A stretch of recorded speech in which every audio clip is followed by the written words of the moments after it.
morning, we've joined some members of the Ghana National Association of Law Students here at the Independence Square in Accra. They are staging a protest to press home some demands. The group will be marching from here to the Parliament House, where they will be petitioning the legislative body to press home their demands. They also move to the presidency, where they will also be petitioning the President of the Republic of Ghana, Nana Addo Dankwa Akufo-Addo. Join us after this break as we join the group on their mission today.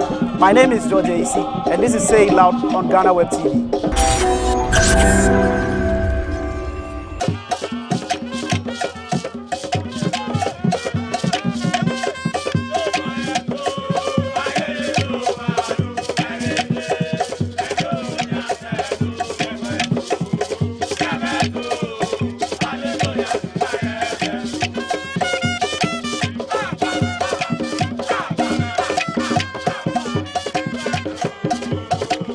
We sat down with them and we provided enough security, enough men to provide security so that they will have the opportunity to demonstrate, and law-abiding Ghanaians or every Ghanaian will also have the opportunity to go about their duties. So that's exactly what we are doing. We want them to have their demonstration without infringing on the rights of other law-abiding Ghanaians. So you can see this is exactly what we are doing. And lastly, what's the assurance that we are not going to have any confrontation? Because last 2 years we had a similar incident and the police came under a lot of backlash. Last 2 years is different from this year. So the assurance, so that the law. Yeah, and I'm telling you, last 2 years is different from this year. That's the assurance I can give you. Much better. Sorry? This year will be much better. No confrontation. Much better. We don't have any intent of confronting any student. Anytime they had demonstration, I've been a student before, it is always the students who always want to confront the police. We have never had the intent of attacking any students. Yeah. If we had been here earlier, you see the leadership interacting freely with the policemen. It shows the kind of interaction we have had with them even before getting to this point. Doing what we are asking for. We do not have any fight with the police. They are not our enemies. They themselves are law students.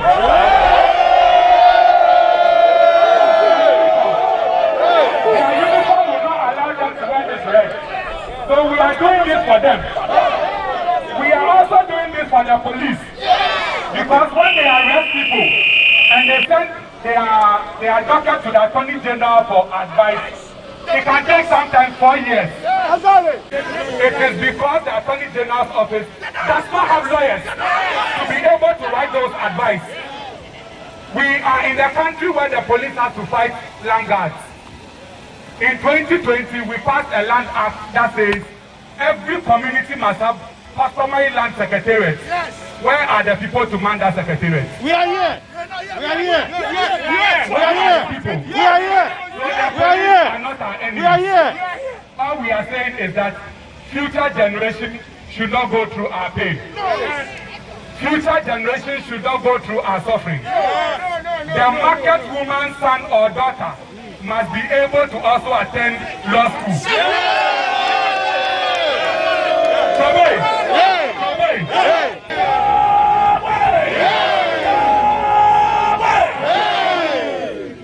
As we are going peacefully. We are law-abiding citizens. We must actually become a standard for them. I don't want us to do anything on tour. We'll go and present it. We'll tell them our peace of mind.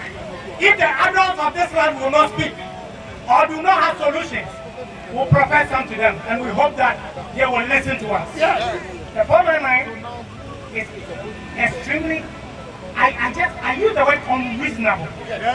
You make the rule and change the rule. And you keep quiet when we question you. We need to push them. As we go, please, as I've said, I've read something from the pages. Let us go as a unified body. Don't let us create any negativity. And please, follow our orders. Some of us are obeying the best. Aside the police. Please obey the police and obey us. If you have any questions, let us know. I will be there, he will be there. Thank you very much. Let the music begin. Finally, the protest has commenced, but contrary to what we communicated earlier, there's been some last-minute changes in terms of the route for the protest. Instead of going to the Parliament House and to the presidency, the students are now marching to the court, towards the court complex here in Accra. They are presenting a petition to the Judiciary Service. Then from there, they will make it to the Parliament to present their petition to Parliament, and then from Parliament, they will come back to the presidency. GhanaWeb TV saying loud, we are still following this protest, and we will be speaking to some of the students as well to gather their thoughts and their concerns in terms of what this process is all about. We have with us one of the conveners who will speak to him. Please, your name? Asari Hassan. Why are we going to the court complex? Because we feel that is where most of the judges are, or that is where they start from. And we think that is where to actually begin, because they need to know that we are processing. So if we don't go through there, then obviously we've gone through nowhere. They will inform the CJ that we came to them.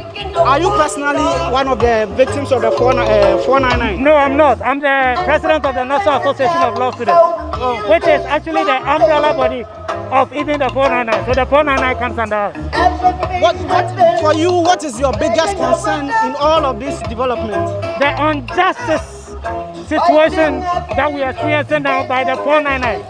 Beyond the 499, we feel that one of the problems is the limitation in terms of no reform, which has to happen and happen immediately, because people are being denied access to law education, not because through any fault of theirs, but because of the irresponsibility of the people in power or the people at the helm of affairs.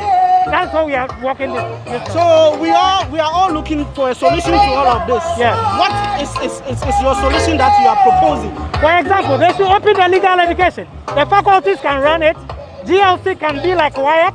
That runs an exam for all of us to sit to. So we feel that some of these things should be addressed. It's very easy. GLC alone cannot run the examination. We have 17 faculties coming into one small school with a capacity of about 500, which is very unacceptable. So all we are asking is that you open it so that more people can become lawyers. Okay, thank you very much. You're welcome. Yes, so we are still with the demonstration. We are walking towards the court complex now, and we are keeping you up to speed.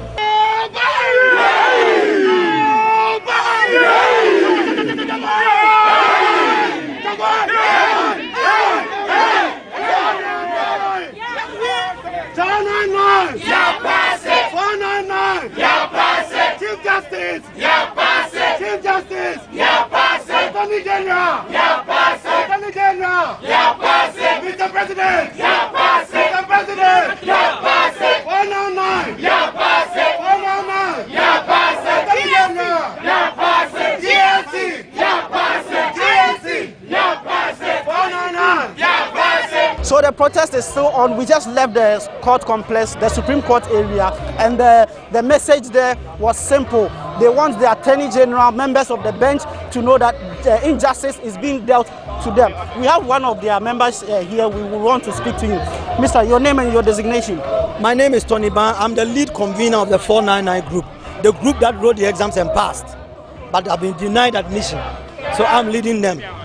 You said you passed. On what basis? Because what the General Legal Counsel is saying is different.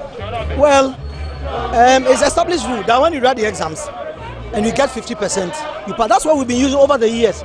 In fact, Mr. Maxwell Opoku-Agyemang, a renowned lecturer at the Ghana School of Law, has even said that when you cross 50, you pass. If you get 49.99, you will not be admitted. The former CJ, Chief Justice, Madam Sophia Akufu, in 2019 October, also repeated saying that for you to get to the law school, you need to get 50. And that is what has been used over the years. So this year, same thing, we wrote the exams, they released 790 result that they have passed. Now, upon incessant pressure on them to release the result of all students, we realized that 499 more students also crossed the 50. In fact, some even got 60, 61. But then they brought a new rule after the examination. A new rule. And the new rule said that you should get 50% here, 50% here to pass. And we said that we didn't know when we were writing the exams. This is all our cry.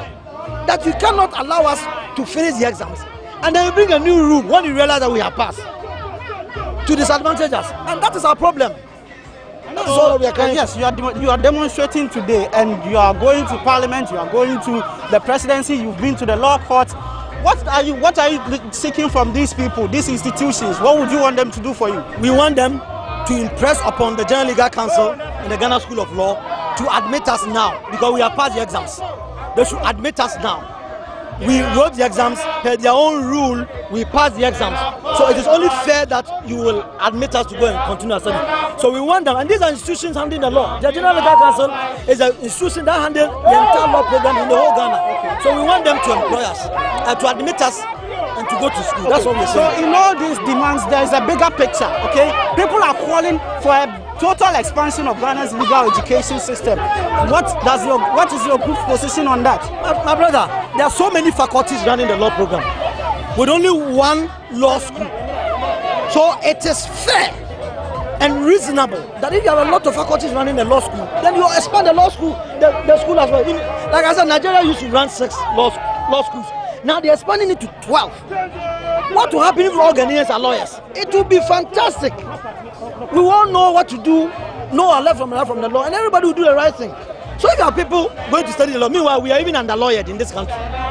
So if you need more lawyers and people want to be the law, they have money in their hands, you have spaces available, you have people who want to lecture also available, and you say you won't let them become lawyers. My brother, that is all. Yes, okay, thank you. So the bottom line is for a total expansion of Ghana's legal education system. The protest is still on. There are 2 more stops to go. The Parliament House of Ghana and the presidency. This is Say Loud on GhanaWeb TV. We are bringing you a coverage of the protest by the Ghana National Association of Law Students, who are demanding an overhaul, a change in Ghana's legal education regime.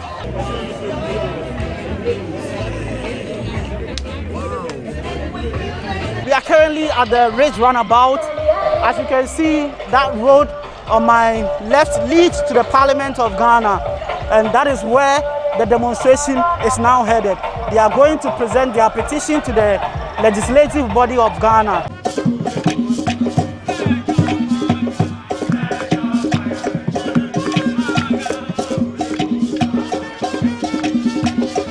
Behind me is the entrance to the Parliament House of Ghana, and in the background is what you are hearing are the demonstrators who have arrived here.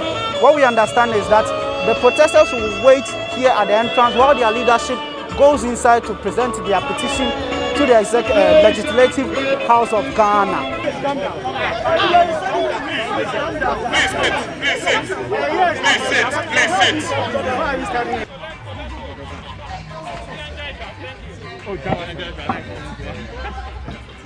Yeah.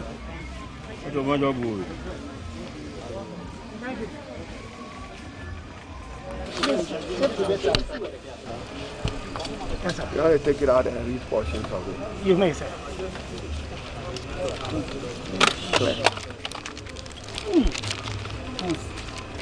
Whose life? Oh, okay. You want to speak to it, or you just presenting it? Just speak a little bit of it. So go ahead. Yes, sir. So I'm supported by the Deputy Clerk of Parliament and the Marshal to Parliament. The Speaker and the leadership are getting ready for Parliament to come back from recess early next week.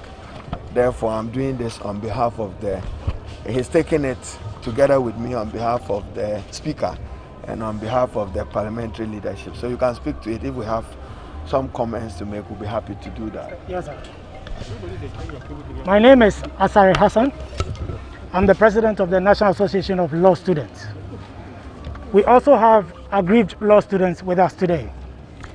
We are presenting this petition to you. As you may be well aware, there's been a lot of agitations when it comes to legal education in Ghana. One of the things that we are requesting for immediately would be to admit all the 499 students who passed their exams and yet are being denied admission to the law school. We feel that by the rules set by the IEC, that is the Education Committee, they are supposed to be admitted as per their rules. But unfortunately, a new rule came out after the exam, which we feel is unreasonable and unacceptable because it cannot be justified within the context of law. Beyond that, we're also seeking for reforms. It is a bit unacceptable to have 17 faculties to actually try to enter just the Ghana Legal School of Law, sorry. We think that the faculties would have to be, the faculties would have to be given accreditation to actually run this law education so that a lot of students can also have access to become lawyers in the near future. We feel this is a provision that is even found in the LI 2355. And for that reason, we are calling on Parliament to speak to this matter and find ways to legislate, if possible, to ensure that there is an opening for all qualified students to get access. Until 2012, we are very much aware that the only access or the only requirement to access legal education when it comes to the PLC was through acquiring an LLB. Unfortunately, it was changed, and we feel we can revert back to it, because if we revert back to it, at the moment, the limitation is actually one of it that I think it is space. So if we can find a way to resolve this issue, we feel Ghanaians will be more happy. We need these reforms to be done as soon as possible, because it is something that we petitioned Parliament 2 years ago about, and unfortunately it's still hanging. So we are just petitioning you to still reconsider. So that is why we are here. I'm receiving it, as he has said, on behalf of the Speaker of Parliament. So on behalf of Right Honourable Speaker and the leadership of Parliament, we have received your petition as representatives of the people. We will subject it to a thorough scrutiny and debate, and consequential action arising thereof. You will be apprised of it adequately. I have no hesitation sharing your view for a critical eye on legal education in Ghana in particular, because I share your view that legal education is at an inflection point in Ghana today, and there is a disconnect between the number of persons desirous of acquiring legal education and wanting to develop careers in law, and the opportunities available by way of space and professional opportunities for training, including paralegals in our country. One of it, as you mentioned, has to deal with space. The space question can be dealt with through adequate budgetary allocation to the Ghana Law School and to the affected ministry, in order that they make access increasingly available without compromising quality. On the matter of the 400 students that you have mentioned, as you have stated, we will look at the merits of it and would advise accordingly. Let me use this opportunity to call on President Nana Addo Dankwa Akufo-Addo, the President of the Republic, to, without any hesitation and as matter of urgency, to constitute a legal education reform commission. However, if he fails to do that, we still can use our legislative mandate and authority to get such a commission formed. But my honest view at this juncture will be for the President to set up a legal education commission, get a number of retired deans of the Ghana School of Law, including Legon. I have listened to the expansion in number of faculties to 19, and it's still growing, and probably to consider even zoning access to professional education, at least to 1 of 3 locations in the country. So we'll look into the merits of your petition, and accordingly, the clerk will table it, and Parliament will find a date to look at it. We share a strong view that legal education should not be reserved for a select few in our country. We share that view, and we share the view that it should be made increasingly accessible and open without compromising quality to increasing number of young Ghanaians who want to develop careers in law. Our governance system, our legal system, and our judicial system can only be better with adequately trained professionals in law and paralegal. So thank you very much. At least we understand that it was peaceful and no incident. We want to commend you for that, and God bless. So in 2019, a similar petition was presented to Parliament, in fact, in 2018, the Supreme Court ruled that it was illegal for the School of Law to continue running the entrance exams. Parliament approved an airline to actually legitimize that particular entrance exams. How do you absorb yourself? So it means that's why I said there's a disconnect. If the LI and the Supreme Court ruling are not serving the interests of persons wanting to acquire legal education and legal training as professional lawyers, we need to examine the ruling against the law and make a purposeful decision that allows you access to quality legal education. The LI is on trial now, correct? I wouldn't say so, but if it's not serving its purposes, the mischief will be cured by a review of it, as and when that is a position we should take as a legislative organ of state. Thank you. Okay, so that's Just gone by is the official presentation of the petition by the Ghana National Association of Law Students to the Parliament House of Ghana. The minority leader, Honorable Haruna Idrisu, receiving the petition on behalf of the House, assured that apt attention will be given to this particular petition and further action will be taken thereof. We are still following this demonstration. The next stop is the official seat of government, the Flagstaff House.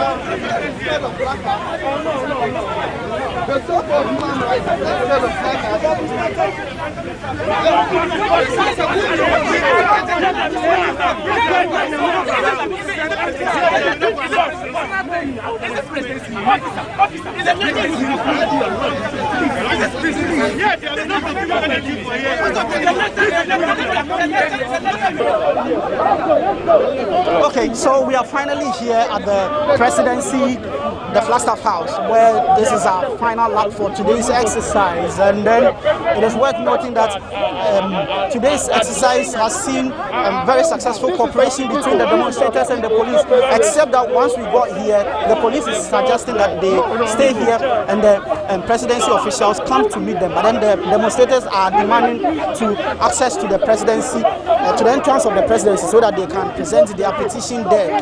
Besides that, the whole exercise has been very, very successful, and we are here to bring you everything, all the details related to that.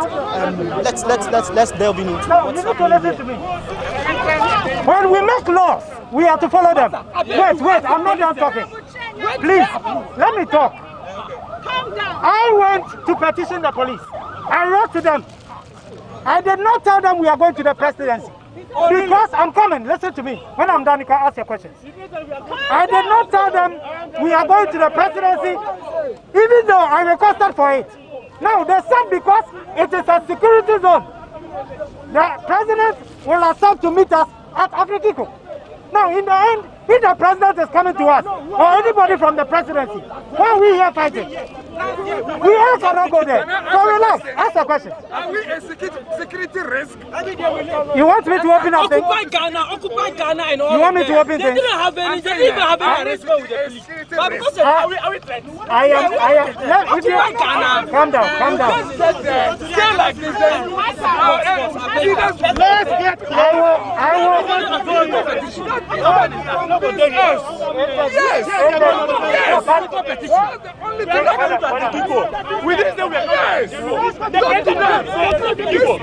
Senior, what's happening here? We law students, we took part in the entrance exams. We all passed. They took 790 and 499 of us are left over. Yes. So we are very much aware of that. Yes. So we are coming to present a petition to. Look, we understand. No, we are coming to present a petition to the presidency, and then the police are asking that we should stay here. We shouldn't get it. So they will come and address us. We are waiting for them to come and address us. No, it seems to have degenerated into... some of us were just trying to understand why we will not go to a president. Like we went to parliament, and we sat down. We could go there, sit down, and then they will come and address us. And then the police have said, no, we can't go there. Yes. So that is that misunderstanding between the students. Okay. So this time around, we understood, we stay, they will come and address us. So that's a confirmation. They finally decided that they are going to stay here and wait for a representative from the presidency to come for their petition.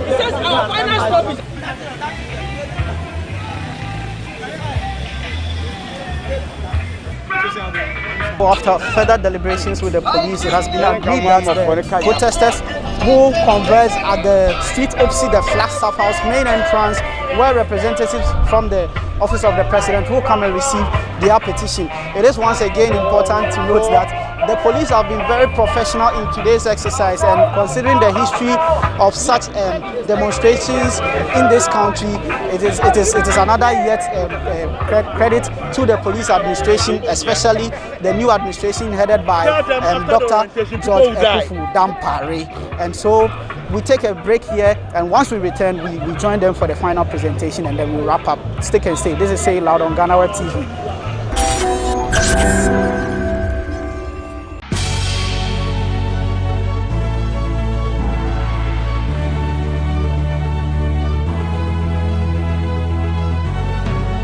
From the dawn of time, people have engaged in several businesses. With the onset of technology and innovation, life has relatively been made easier. By using debit or credit cards, mobile banking. Thank you. And your favorite, mobile money? Tech has indeed married business. On BizTech, we spend time with faces behind known and upcoming businesses in the country. Learn more about the new technologies and innovation, as well as find out about the trending issues in the world of business. Join us as we serve you with a variety of compelling interviews, projects, and others right here on GhanaWeb TV.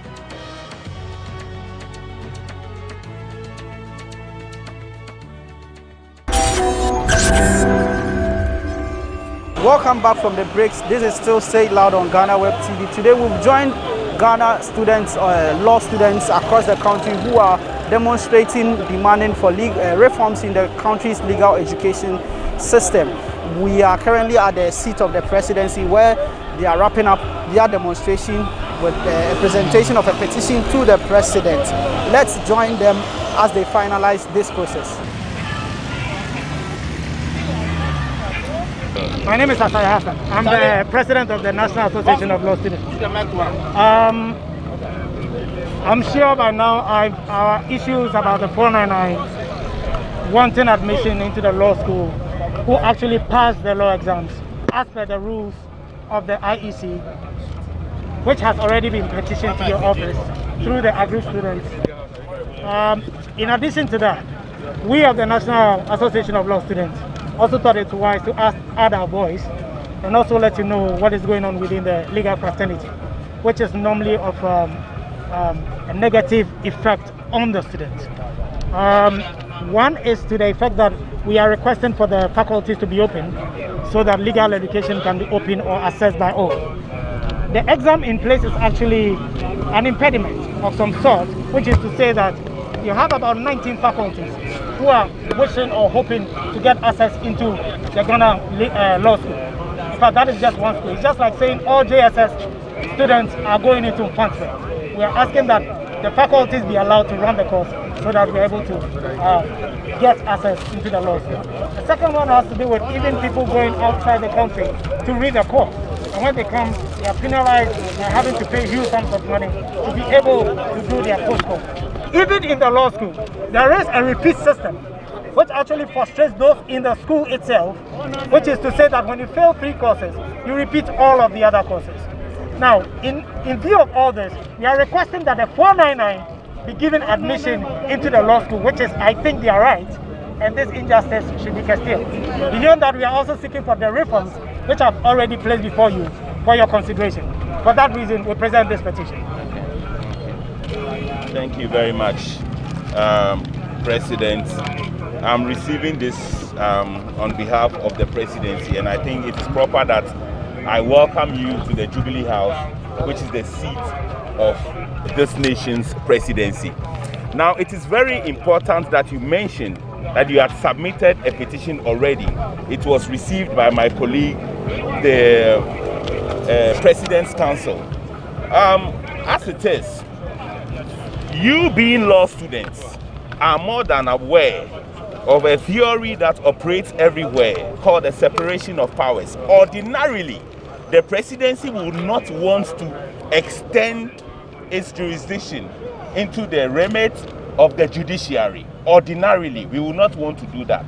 But to the extent that His Excellency the President swore an oath on the 7th of January, which includes the protection of the rights of each and every citizen in this country, he has to necessarily take consideration of this. But it may be wise to also inform you that pursuant to your submission of the first petition, it has been forwarded to the AG for the necessary framework to be looked at in order to bring a practical solution to this in consultation with the other arms of government. So it is not as if we are sitting on our oars. We are watching what is going on. And to the extent that we have a certain remit within which to do certain things, of course the presidency is inclined to give ear to that. And it has found expression with the AG. We have sent the petition there to see what the AG can do about it. There are other matters that you raised about those taking courses for post-call outside in Gambia and the like. You also know that people have a right to free expression. If it is their choice to go and do their course elsewhere, it is not the presidency that can hold them. Or if there are administrative fees that are set within the General Legal Council for the continuation or promotion of this program, we have very little to do with it. We can only plead with them in some way, or we can only impress upon them to reconsider some of the fees. But to tinker with the way they operate the thing might also be creating a problem by solving another one. So as best as we can, we shall let the AG come out with some proposals or some modalities so that when they meet at the GLC level, they may be able to consider these things. And hopefully the issues that are affecting not only the 499 students, but the repeat students and the rest will be dealt with holistically and will not return to these issues again. Thank you very much for bringing this petition to the presidency. It shall be addressed further pursuant to what I've told you. We are most grateful for your presence here. Thank you. Thank you, sir. So the students, yes, I want to... Make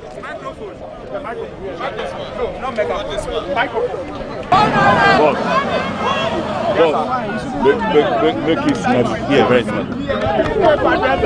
Okay, a very good afternoon to all of you, and thank you for coming to the presidency to present this petition which I have received on behalf of the 499.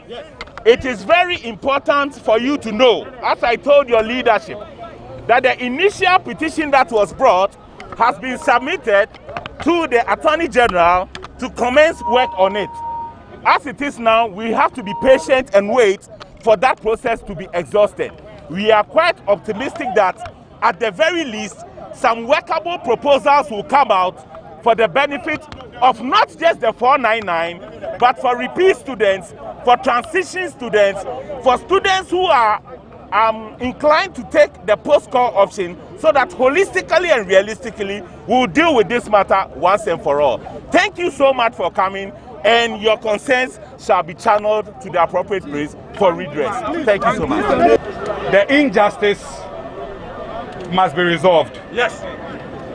Like we have all said, we are all involved. Leadership would assure you that follow-up would be made on this petition, and the necessary follow-ups would be immediate. We, at this point, would like to thank all of you for coming out in your numbers, for enduring the sun, the weather, and all the elements to come. This protest was led by the students from the Ghana National Association of Law Students. Yes, they led the protest and have actually petitioned all the three arms of government, talk about the executive, the legislature, and the judiciary. They are hoping that going forward, a massive revamp of the legal education system and the structure is implemented. But as to whether this will be effected, the decision still lies in the hands of the powers that be. This has been Say Loud on GhanaWeb TV with me, George AC, and until we meet again for our next episode, it's bye for now.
behalf of the Chartered Institute of Marketing Ghana, I would want to congratulate GhanaWeb on your 22 solid years of existence. I know it's not easy for any organization to be 22 years and still counting, with the kind of reputation that you've enjoyed, even though there have been some flaws. I guess you've done very well. You've added value to advertisers, especially Chartered Institute of Marketing Ghana, in terms of visibility, whether eyes or ears. And we would want to congratulate you. We would want to see more enhanced, what do you call it, benefits and products that you could churn out for your clients going forward in the next 22 years.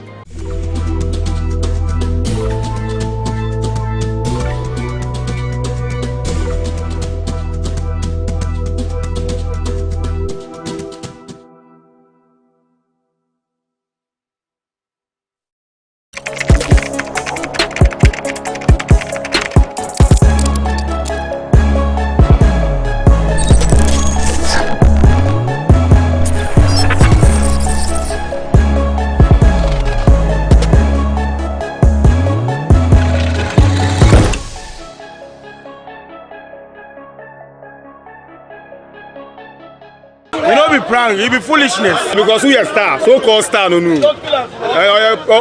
big fans, but they are disappointed in me. Everyone is not above the law.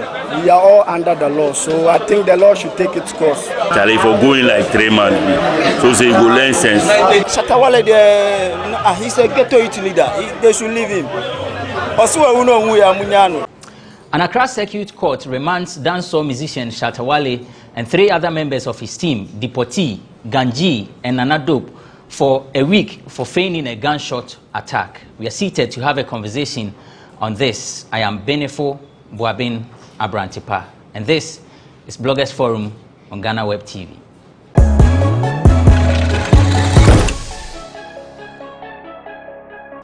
Thanks for joining us. A reminder that the show is sponsored by Cheesy Pizza. Cheesy Pizza has all you want, from juicy smoothies, jollof, fried rice, spag and meatballs. We have great deals for you all week round. Cheesy Pizza gives you the McCheesy combo every Monday and Thursday.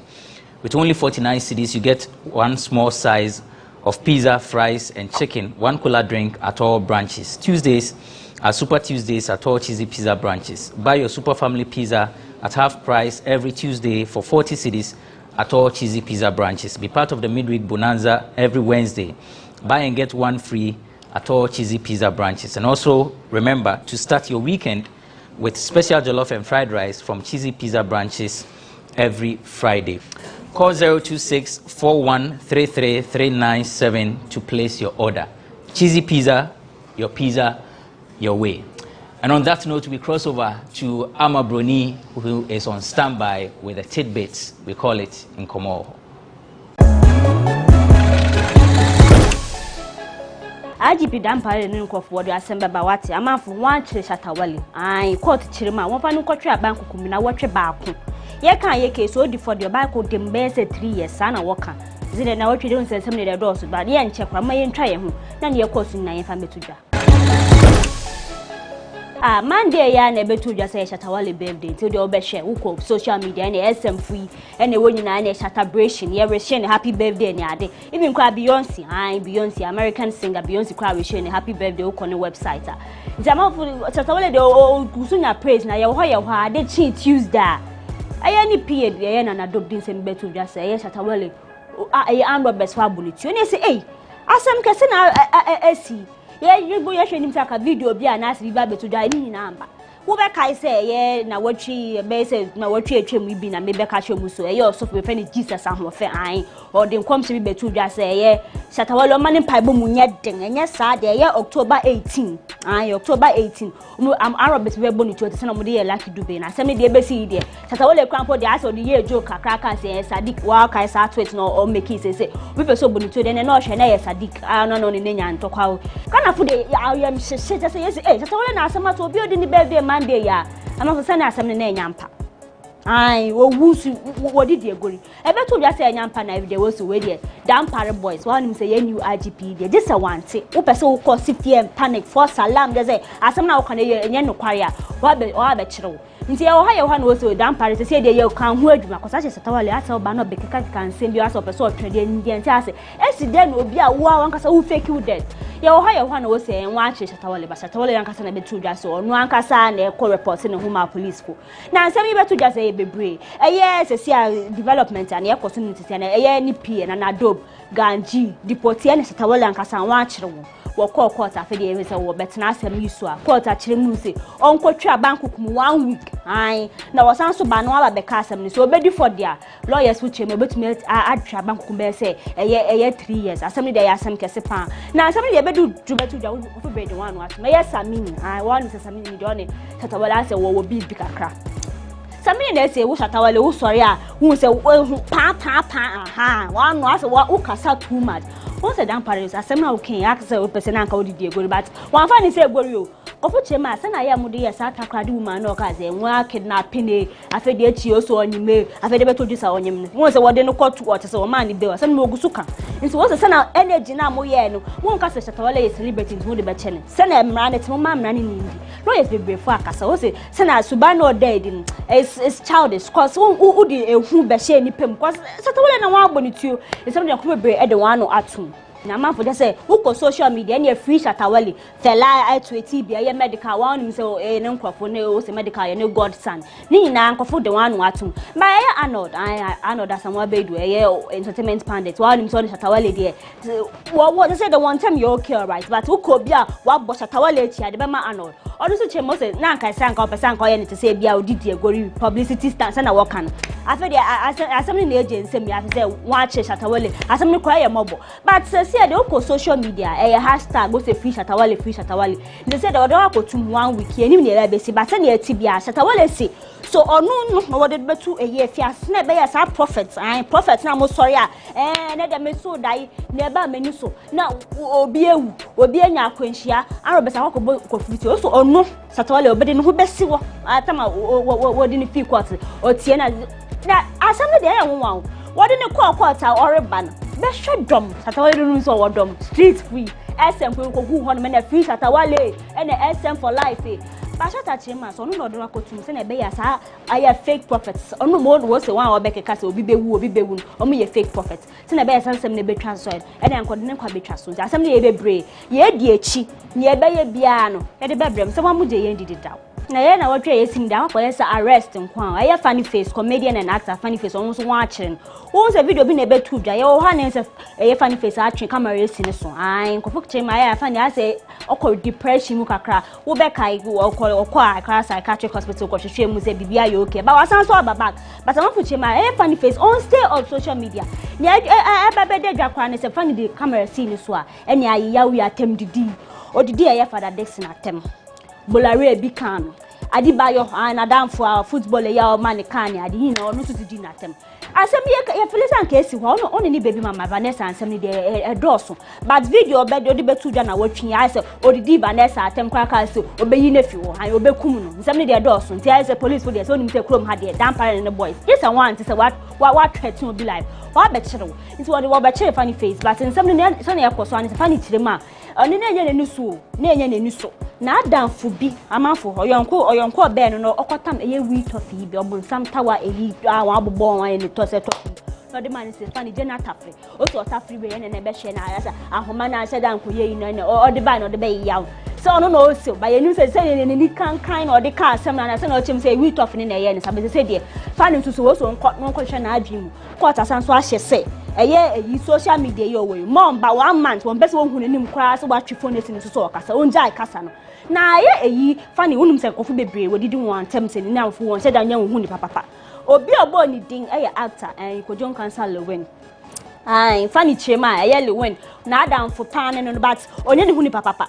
bansam yi ba ya won akire fani court case ye hu se Lewen ye oka ne ho asem won aso gina ne nchen wo chema Lewen kwa man thousands on fan jutwa ne kaso kakranti amafo na wo kofu se Lewen de wa ya de so obi afini pema be kaka nsem afa ho na wan fa anya asem na wo de na bom de wa ya de but amafo wo de chi asem a wo kan se funny face is about time wo be ye ne ba kwasa se se de ade na nche da anye normal wo dwen ho a won ti asenti se o mun take ni mental health very serious na won bo bia Mofambo aye funny face. Now one him say court share say aye funny face, one funny call psychiatric hospital. Aye kolebu no nko hwehwe na adwim. Na funny say ono kolebu psychiatric on ko hono mo. O chema wa wo patient aya wo ho a wo gya ayaresa no. Wo yim from abone do da. Funny.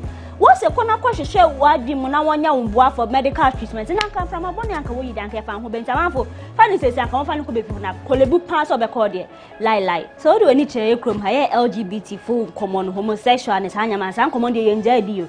I just I some name watch it. After saying one pass a bill and said a bay as a watch or so your beer, or Berman, your Berma, a baby sana, or the walk or two, a bank, maybe so. And then many be human rights or be a bonny break. So we buy no bay and I say, and cover the discount. Kamunja wana wombra no bi ade na anu atome ye make your say back dada boots actor ochema onte anyama bi asio so mpoko eye filling station one cho back exit na wa kwan say entry nti wo kwan a obefem wo kon so wo kwan a befa nti ade na afede muko bi say tokru bi aye tokru enye tokru bi ani tokru ankono de pemudia anke obia ni oberema enye obia ni obia oberema ni oberema so sade de ni nje hu se mu se tokru bi aye tokru na se na mudi aduan komano mudidi amudidi wo manu se mu say the same thing there na mu sat ndi fa mu hunu na na ma be sorry so mu ma mfa we ntwemu eye wo ha na ehu se eye nwumtu ni be young upcoming artist be open icon wo chema o se Kweku Darlington we wia ni nwum ngo na esi okay na nwum no mu abie nyina mu fa mu nwum no ba na ye ntie na ye hwe ne we wia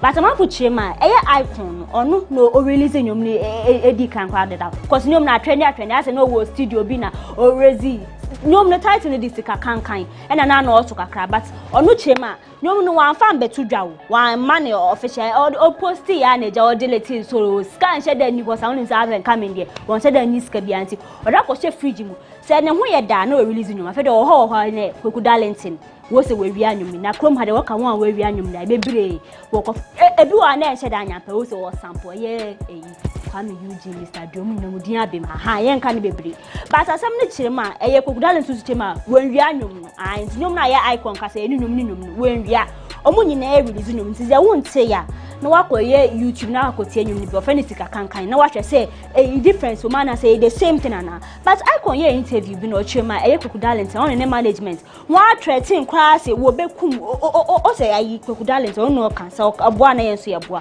o se Kweku Darlington kan se obekum no be yi nefi ho ni management nso aka se se wo gusi de nam no wo granting interviews na wo aka se Kweku Darlington e wi anum de ene won sha no court nti e de ni de chi se na court case no meko bia ye de sem na ebebere nti da branch pa ho no abegyafo nsom na mo nto asoman amabroni e be san so ehia.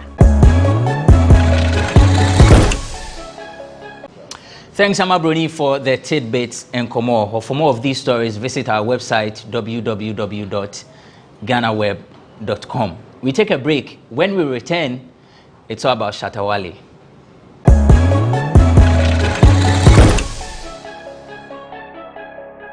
Welcome back. It's Bloggers Forum on GhanaWeb TV. The name is Abrantipa. Straight to the Shatta Wale court case. And so before we delve into the discussion, let's start from the top. Let me give you a chronology of the event, the sequence.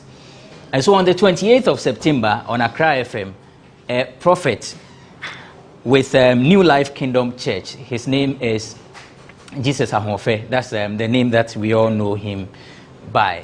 He made a prophecy on Accra FM in an interview with Nana Romeo. 18th September, 18th October 2021, Assembly Ghana. Ghana for Empire, Oma Didi, Pamo to Dan Hall music. Dance hall, yeah. Dance hall for them. Mamusa Bako, Ashrenenqua. Now to be in your specificity. Once Assembly ABC, 18th October 2007, or South Africa. The same thing Ghana. Will be a dance hall at it. Because some of those were a stop. Who's after for attacking Abu to know. And there's a pet soft video content of 1 pie man. Assembly 18th October 2021. Why? Maximum Bacro. Or a stop or Tony Pa. We bought by the move out on. But also then a Ghana for no. What can say Mr. or attack what Papa, oh dear, oh, to say, I dare Obodi and Habian Cabo, send ye, Nanny Panada also. Because if I was or attack a banner, so a month for time, a month for 18th October 2007. You visit South Africa. In yet reggae artist, lucky to be, yeah. the same in 18th October 2021 ever Ghana. When ya?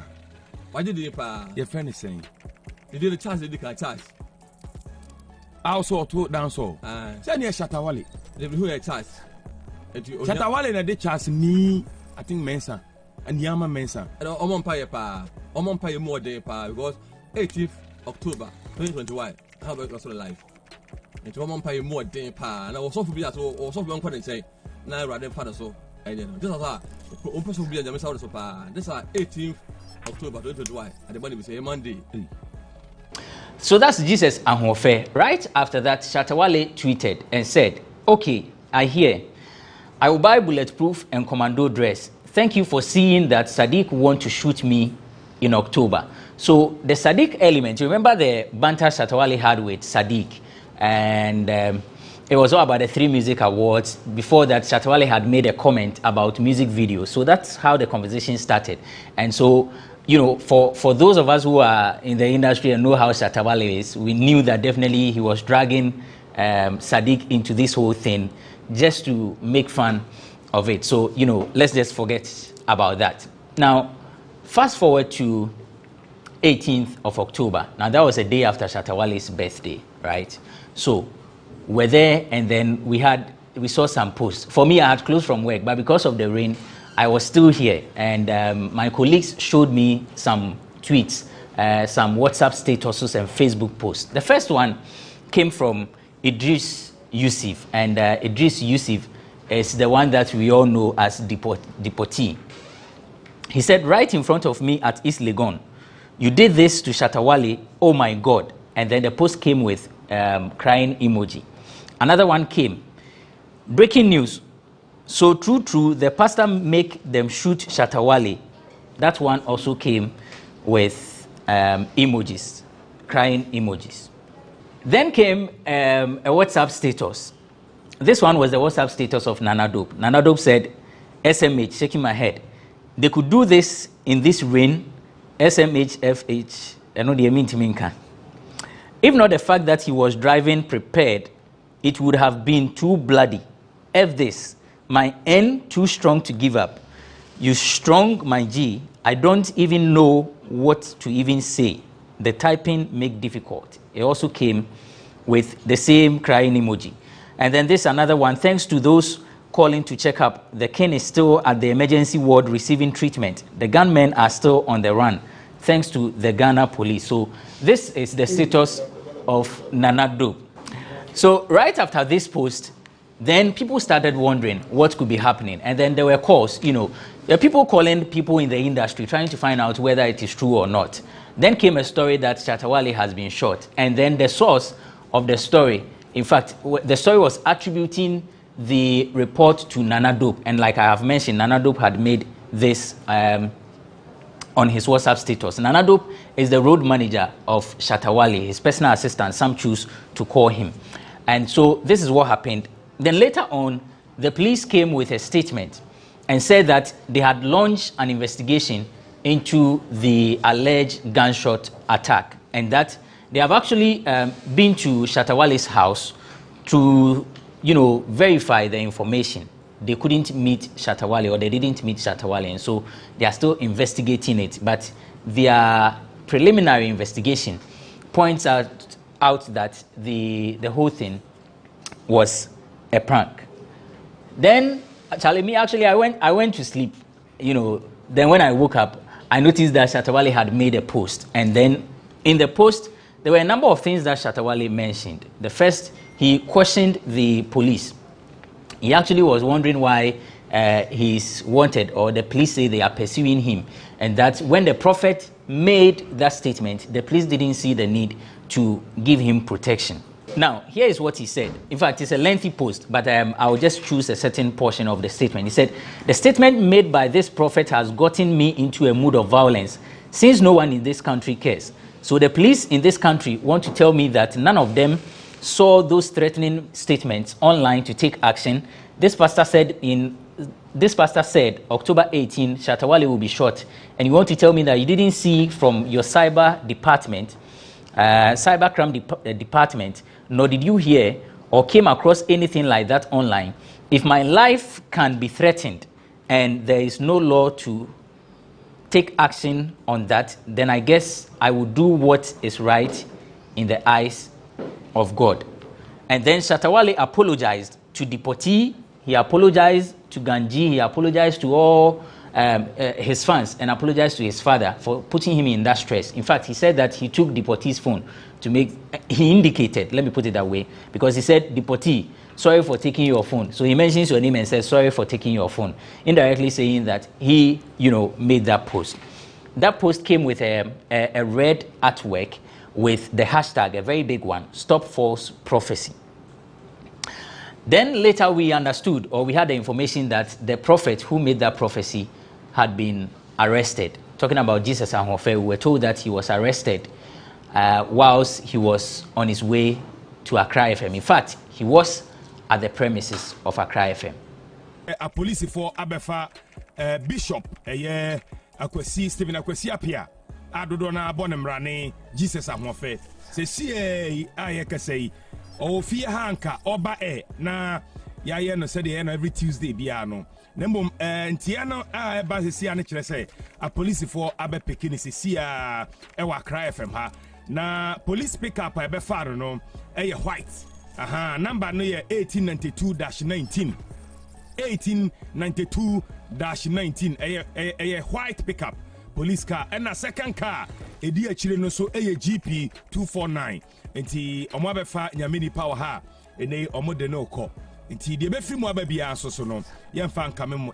Later the police told us that Ganji and Nanadope had been arrested, and in fact they were still pursuing dancehall artist Shatawale and deportee. Shatawale later turned himself in, and then he got arrested by the police. Later we heard that they were, moved to get Shatawale bail, but it failed. And so he slept at the police station. He spent a night there. And today Shatawale has been remanded with 3 other persons, deportee, Ganji, and then Nanadope. They are going for a week, and then they'll be back in court. The police wants to continue with their investigation. Earlier we spoke with a security analyst and wanted to find out how this one is a threat to the security of the country, for which reason the police has to pursue this. Okay, so we are already a country that is reeling under a spike in criminality, from robberies that has now become so daylight in nature to kidnappings and even murders. And so already the country is on the edge. And for him to add to the volatility, to the fear, is something that I still find difficult to wrap my mind around, because it affects not just our economic lives, it even affects our psyche, it affects our social way of life, and of course it has a direct implication on the personal security of a lot of Ghanaians. I know some companies that used to close. I mean, they would work all through and close at 12 midnight, but today 5 p.m., 6 p.m. they are closing just because of that fear. So that prank added, it exacerbated the fear. And now a lot more Ghanaians are starting to feel like they cannot step out of their homes and carry out their daily activities without any form of criminality coming their way. So there's no justification for the actions of Shatawale, and I expect that an example would be made of him if the information we are receiving is anything to go by, based on the investigation that is going to be conducted. So at least we nip in the back that cycle of indiscipline, that cycle of irresponsible behavior perpetrated by so-called celebrities in the country. And that security expert Adib Sani giving us why this is an issue that the police needs to pursue. Joining me on this episode, David Mowley is with pulse.com.gh. Dave, be fine. Be fine. And then Yamiase. Nana, hey, please let's finish what we started. Where did we start? He was asking about my dress. What are the left? I said it off stage, off camera. Yeah. You still want to see what you wanted to say? Yes. NY, shout out NY. Okay. When you make NY dressing is your camera. Okay. Camera. Oh, I'm okay. Nani already is one play Africa.com. Nana akwaba. Na utri new style na they say the amount for but I've had this hairstyle. Is it why you covered your hair the last time? Every time you see me in Cape, I'm always braided. Oh, okay. Tell them anyway. Oh, because I went for a meeting to look for money. Oh, okay. You can't take Cape into that meeting. So yeah, I had to just show up. But every time you see me in Cape, most of the time, either I bought half and I say, and wait for basa. Okay, Mate. So Nani already is with oneplayafrica.com. Via Zoom, it's NYDJ all the way from Kumasi with nydjlive.com. In fact, NFA, he works with YFM. NY, thanks for joining us. Thank you very much, my brother. So, why do you say all the way from Kumasi? And I saw Kumasi one time. I'm not proud of your roots. No, I know all the way. Look at all the way now. I said, all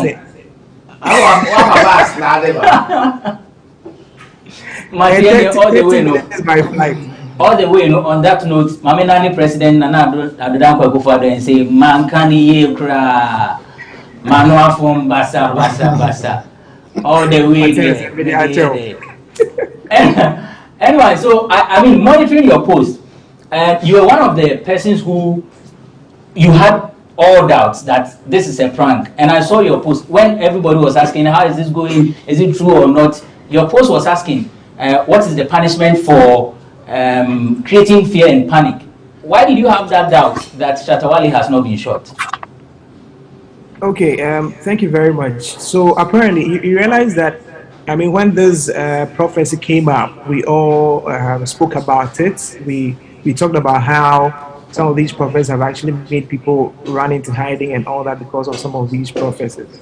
Now, when the report started trickling that Shatta Wale had been shot, I looked at it from where it was coming from, and apparently it started from his own PA or his own publicist, that's Nana Do. Just when I saw that, I went on Facebook and I saw Deportee, who is also a part of his management, also put some of the things on social media, and there were a bit of differences. I mean, Deportee talked about the fact that it happened right in his face, and Nana Dope was also asking that people who were sharing the video stop sharing the video. And so I had to do a quick search, and I realized that listen, there's no video actually out there. There's nothing like that. And if you know Shatta Wale, and he's always been a non-conformist, and as to how he can go about and court attention for himself, he could do anything. So I mean, right from there, I realized that listen, there's no truth in whatever was happening, and most especially when some of the credible sites that we know actually started posting it, and I was like, how could you be doing this? Because if you look at, I mean, a platform like TV3, who actually published it, you realize that TV3 is where Shatta Wale's brand manager worked with. I mean, that's Chris Coney. And they couldn't even reach out to Chris to actually find out if it was true or not. Everybody was trying to hover around what was happening online. I was like, no, there's no iota of truth in this, and this could be one of the hoax. But I knew it was a very dangerous one. And knowing Shatta Wale, I just couldn't believe he was shot. Naniel, not you, Naniel. In fact, this is Naniel in the studio. Naniel one play. I mean, we know Shatta Wale, the pranks and this publicity stunts and all of that. But did you for once think he was going to pull this? Tough one. I think we all forgot. Or me, okay, not all of us. I think some of us forgot about the prophecy that came from that prophet that said he will be shot on that particular day. So I think I saw a post on socials that, oh, this is the time Shatta Wale, whatever. Then I said, oh, that things have not going to happen. But it never crossed anybody's mind. Even in my office, we were actually arguing because I was telling them that, oh, listen, unfinancial because I mean, the thing you know happened. So at the corner, so there's no need for him to do anything around the said prophecy.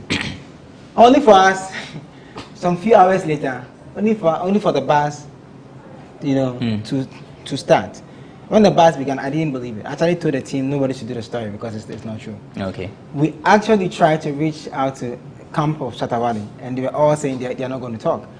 And we tried to also find out from people around the SM movement. And Obia said, I think one guy even said he hasn't seen the king yet, so he cannot say it's true or not. But I told him that he should just ignore it. It's one of those things. I feel that he should have just ignored the whole prophecy thing. The thing didn't happen. You are not short. You're fine. You're okay. Move on with your life. You're about to release a 4-track chaff of the album. So just move on. You get it. But I mean, like anyone said, it's Shatawale. He has to do something to make mockery of the said prophecy. But I think he pulled the wrong break. Dave? Yes, sir. Wrong break? I anticipated it. I anticipated a publicity stunt on the 18th. And I thought that on that day, the best thing he could do was to wear bulletproof, okay? Go to the Blaster Square. Go and gather there with the fans and say, I'm waiting for. Maybe you can even gather there. They can even gather there for like an hour or something. And then when they are done, they are gone. Still, he will generate the buzz. But you know our man, last killer, he can do anything. You get the Kanye West of Ghana. Right, so I understand NY will have to leave us now. But NY, let me ask you this quickly before you go. To what extent does this affect Shatawale's brand? Benefits and losses? Well, thank you. Benefits and losses. I think for a lot of us, nothing about Shatawale actually scares us anymore. Anything about him comes up and we are like, oh, this is out of the blue. It's we are prepared for anything from Shatawale. Now let's talk about the losses you mentioned. If you check how the international press has actually reported this on Shatawale, I mean, I think yesterday I saw either from the CNN or BBC, one of them actually referring to him as a fugitive, simply because the police had actually declared him. Yes, they had actually declared him wanted. He was on social media writing a lot, plenty, so many things, and saying if it will have to take him for things to change, if he has to tell the person for that. Too many things are happening now. Let's not forget, Shatawale built his brand around controversy. He's always been the man who is a non-conformist, and brands love him for that. Let's not kid ourselves. There are brands that love him for that. Till date, he's an ambassador for a number of products. And there were times when some of us had even called that for certain things he did, certain brands should pull him off or should disassociate themselves with him from him. But that was the time they even still went in hard and pumped more money into having him as a brand ambassador. So one, there are brands that will still associate with him because he still has the command and pulls the crowd. He has the numbers. So in that sense, it might not affect them. Elsewhere around the world, it could have affected him. But here in Ghana and looking at the Ghanaian market, I wonder who it's going to affect. The people who love him will still love him. Let's not forget, even in all these circumstances, you still see people supporting everything he did online. You still find people running behind him and creating hashtags and saying, free Shatawale, now it's time to mercy for Shatawale and all that. So he has it. So for brand equity, maybe in Ghana, it wouldn't affect him. But on the international scale, if you look at what the foreign press are reporting and what people are saying about him, obviously, it sends a negative image around him. But for Shatawale himself, and from the Shatta I know, I don't think he sees this as anything that affects him. He was taken to court today, and he's been actually remanded for a week. And if you see him when he was being escorted into the car, he says he wants to sleep in prison, in jail forever. And, I mean, he has his thinking is quite different. So for him, it looks like this is not going to affect him in any way. The people who love him will continue to love him.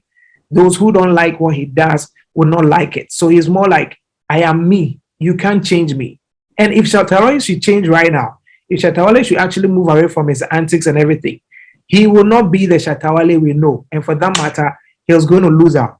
So he will continue to be who he is.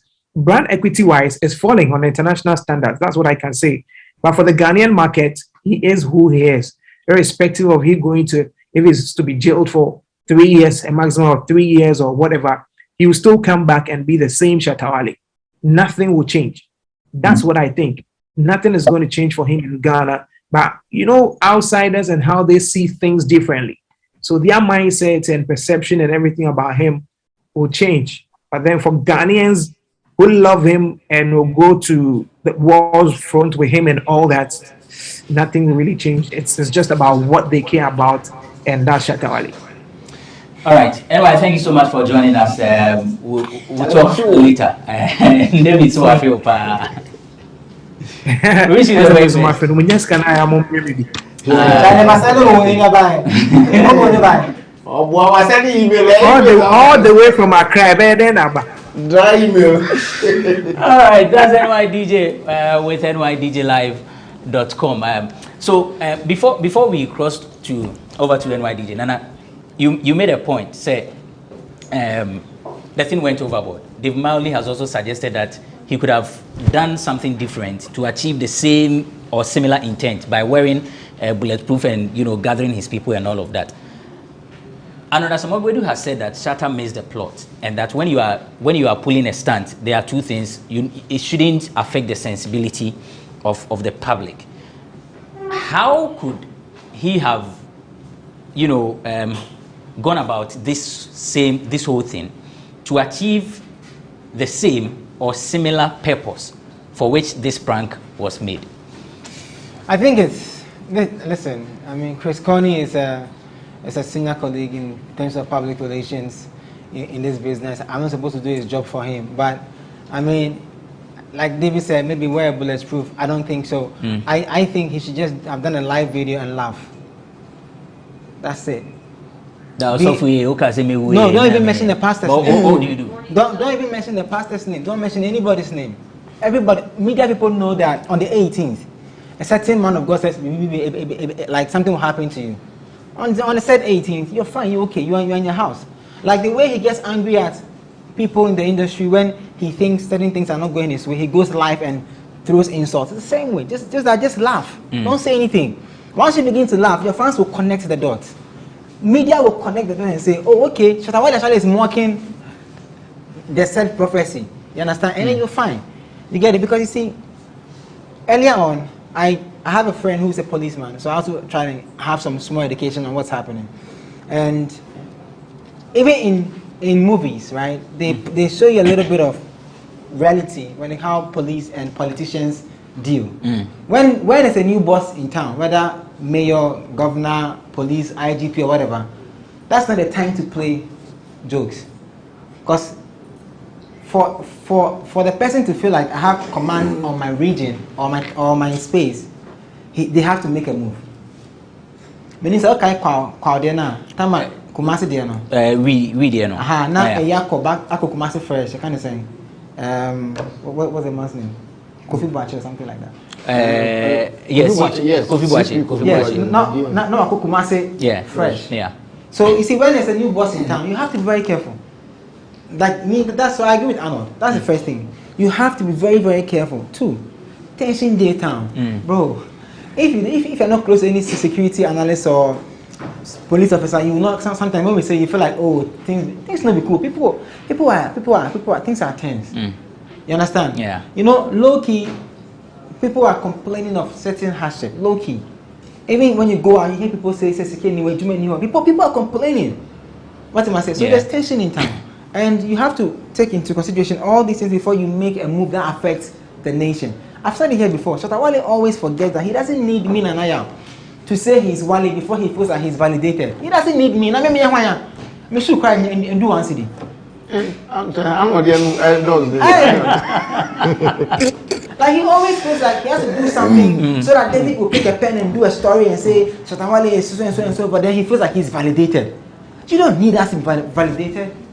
You don't. And you see that, listen, now I can't something about the corporate side of his career. Yeah. All the companies, or most of the companies that are signing him on as ambassadors are not quote unquote. Maybe they're not doing it from the multinational point of view. Remember what happened to his colleague, Stoneboy, with Samsung? The moment the Ghana Music Awards thing happened, on the low, they took the thing off because it's a multinational. they understand the imaging. You see, brand, I said here before, brand is no more a promise fulfilled though. Brand is the reputation people have about your product or your service. Yeah. So people are very careful the kind of reputation people are getting over a product or a service served to them over time. So if you don't take care, and I think that these people, they always associate with criminals and gang. Or being ground like Enkoto product. What am I saying? I don't find who in this out. You get what I'm trying to say? Yeah. I don't find who in there with the corporate side. ABI numbers, you know, most of his fans still believe that this is part of the prank and that ni naka plan say or say court. Now court can say shut up. They give you 1 week, go camp. Then after 1 week, they say Wally, now you are free to go. Then the whole prank becomes 360. Kwakese tell the same. Okay. Yeah. Media men flew from across to Kumasi to go and witness the court proceedings, and it ended up that he has to go in. I think for a year or so, right? Yeah, he has to go in for a year or so. Yeah. When is the new boss? No, he went in for a day. A day? Yes. Wow, a day? No. Yeah. No, wow. They sentenced him, right? What was a day? They sentenced it wasn't him. a year. They sentenced him and then they later... It wasn't a year, it was a day. No, not a day. But was sentenced and then there was an appeal and then there was an appeal. Yeah, okay. But I remember it was a day. Let me just cross-check. There are a lot of people outside Accra and Twitter, Facebook, Instagram who probably will not hear what's happening to Shatta as we speak. What am I saying? There are people, his fans, many of them outside Accra, Kumasi, the outside, like in the outskirts, will still see it on WhatsApp and feel like, yeah, the guy is still trending, he's still the king of the street and everything. But if it passes the line, you know, his idol is Vibes Cartel. Today, where is Vibes? He's in jail, right? I think there's an appeal. They've been doing free vibes for some time. The government is not listening to them. If this government wants to make a case or prove a point, like they have done in the past, after the 1 week remand, they might probably sentence him. Because okay, people came to beg and everything called court. At the end of the day, the government said you have to go and do A and B and C. Do you get it? And there's a case of celebrities or quote unquote people overlooking the law or taking the law into their own hands and saying that they are untouchable. They call themselves the untouchables. You know, like he does something in his neighborhood, he thinks it's popular, he has colleagues, he has friends in powerful places, so he can do anything and then go and get scot-free with it. So maybe these people said no, we don't want to do that. They want to prove a point. What am I saying? In all fairness, Shatta should have just gone live, laugh, go off, feel free. You won't die. If you don't pull a prank one day, you will not die. Charlie, sometimes you... Right, so the Kwaukese's thing was, it's 1 day. So the judge sentenced him to a day. And ordered him to pay a fine of 1,002 cedis. This was in 2015. Okay, so he went in for a day? Yes, but then he was remanded, before that he was remanded for 2 weeks. 2 weeks? Yeah. Okay, Anna, Yama Shatta, so 1 week? 1 week. So if you are doing permutations, one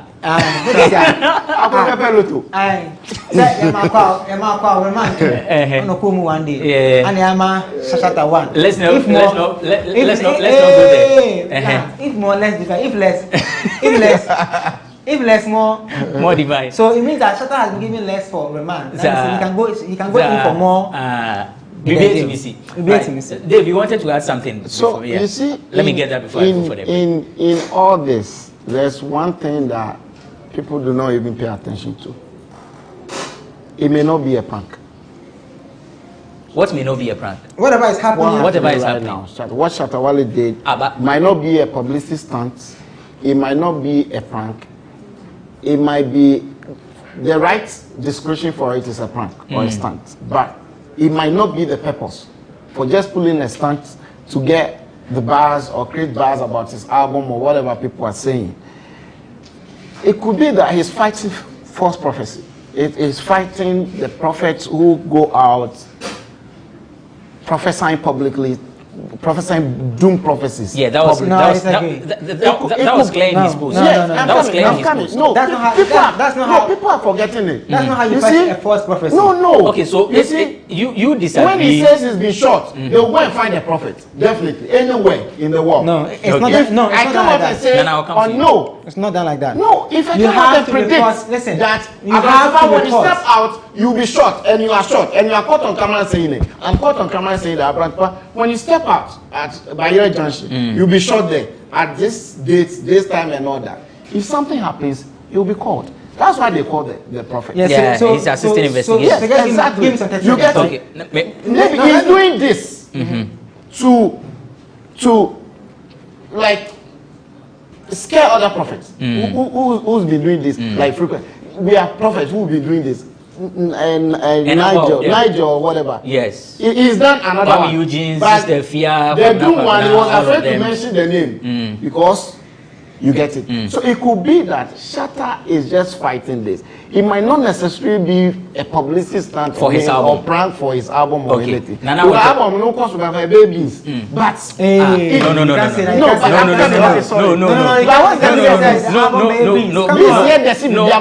the whole world. That's an unfair comment because if album ni nyama unti enyume was so you can't no. It's an unfair comment. Okay, so fair. Yes, I retract, but I still maintain it's the best breakfast in Ghana. The best street food. That is your food. Let's move on. So it could be that he's just fighting this prophet. It's an agenda, and if we look into this critically,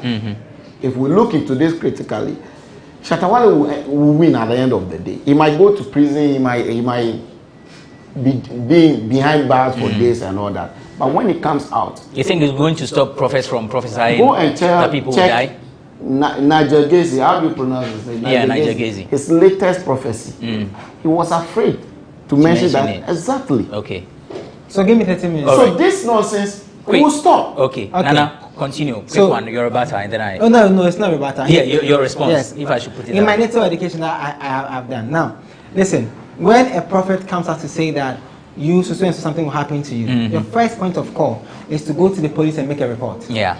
Like how I come to your house and say you owe me money. If you don't pay me the money, I'll stab you knife. When I leave, you have to go to the police station, make your report. Then the police will have that in records. Then they will check and see that I see there's another incident where people sit on TV and radio and say stuff and they are picked. I get that. But this is how you stop a false prophet. You as a leader of a certain generation, when you want to champion a cause like this, you don't also cause others into fear and panic. Because you cannot, you see, I come and I say the Holy Ghost told me that Nanaya even an accident or China. When I'm called, I'll say the Holy Ghost told me. Right? If nobody calls me, I will still go about and do my thing. Even when I'm called, I'll say come back and do it. So don't report the thing. You don't need to pull a stance like this or whatever. It's not about. I'll come to you. It's not about album. I'll give you 30 seconds. It's not about album. It's not about increase of hype or anything. But it's the right thing to be done. Report the case. Or on the said day that the prophecy didn't happen, you go live and do it, or you go live and say that Ghana police. This man says they will not do it. Oh, David, don't mind him. Ghana police. This man said A, B, C, D about it. You guys did nothing about it. What if today I was shot? You would have picked up like a dead corpse, and then you will not be chasing the said prophet. But then I will be gone. When you do that, people you earn more respect than what you pull. Because now what you pulled has gone two ways. Oh God, it has gone two ways.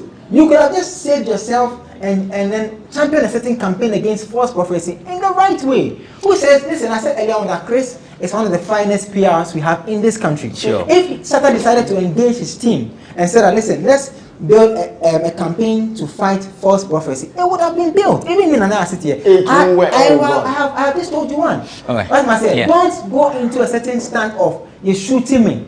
And then your people are saying they can't find the video. And then people are saying stop spreading the video. And they say you want to fight false prophecy. That's not how you fight false prophecy. Come on. Okay, Maui. I see. 30 seconds, quick. See, when Owusu Bempa prophesied that the chief imam would die, what happened? Are you wiser than the chief imam? Did the chief imam report to the police? He didn't report. You are not wiser than the chief imam. You are not wiser than the people around chief imam. No, what did we do when prophet came out to say that? Hold on. What did the police do? Hold it. The fact that he did not report. Good. No, wait. And I'm saying you are not wiser than them. No, wait, hold it. We know. I'm coming. Wait. He chose to not report. It doesn't mean that you cannot report, and it doesn't mean whoever decides to report or not report. You are going off, so I need to put you right. You want to put me right? The fact that someone decides to post. No, you want to do this. Someone decides to do this. The fact that someone. Do you want to do this? Hold it. You cannot put me right. It's your show. Okay. You are supposed to be a moderator. You are not supposed to rebut with me. I'm moderating. You sit there and then listen to what I say. When he was talking, you didn't allow me to interrupt. It's because you have made a statement. Let me say what I want to say, and then you to take the rest of the minute and say whatever you want to say. Okay, say now what to you my want point. to say. Ghana police. People do not have trust in them. Ghanaians in general. Okay. Do you trust the police? I do. You do? Yes. Because who so say you see, Ghana police, people do not have trust in the police service. I'm telling you, there are a lot of people who are even afraid to like go out at night because they know police will meet them, harass them. Why are you wearing this? Why are you that? Last time I was in Uber, and what do you do? What's your way? Bring your ID card. Bring your this. Bring your that. Why? They are checking. They will have it. Most of the time, it's harassment. Okay. I've encountered a lot of harassment, like from police. Okay. I've encountered like you are arrested. You're quite duma. 8 o'clock. You're quite chill ass. You today you sit there to say you have trust in the police. They arrested you at Kramo. That's what it wasn't a crime. Okay, right. So I'm telling you, yes. People do not believe it. That's why they won't report to the police. The point I wanted to make is that the fact that you decide to report to the police or not to report to the police doesn't show that you are wise or you are unwise, because there are different ways of doing things. On that one, we take a break. When we return, we'll look at the hashtag Free Shatawale. This is something that some celebrities are pushing, and a section of the public is also joining, calling for Shatawale to be released. We saw that when it happened to Kwakese, when it happened to Akuapim Polo. What's up? Bloggers Forum on GhanaWeb TV. We'll be back shortly.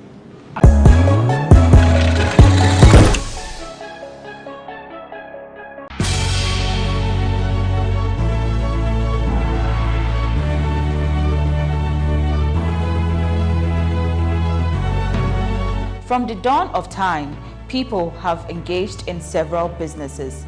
With the onset of technology and innovation, life has relatively been made easier.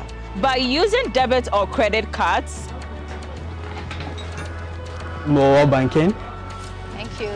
And your favorite mobile money? Tech has indeed married business. On BizTech, we spend time with faces behind known and upcoming businesses in the country. Learn more about the new technologies and innovation, as well as find out about the trending issues in the world of business. Join us as we serve you with a variety of compelling interviews, projects, and others right here on GhanaWeb TV.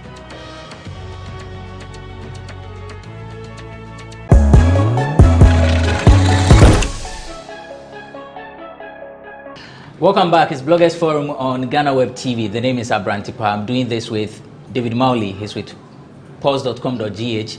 Nania Radio is with oneplayafrica.com. So let's see what happened in court when Shatawale was remanded for a week. So Shatta, Dipoti, Ganji, and then Nana Dope will be in custody for the next 1 week. It is going to die.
Okay.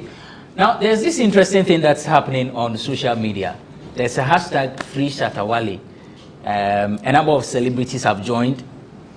They are calling for Shatta Wale to be released. Like I mentioned before we went for the break, when Kwakese was arrested for possessing what was suspected to be Indian hemp, the people started the campaign.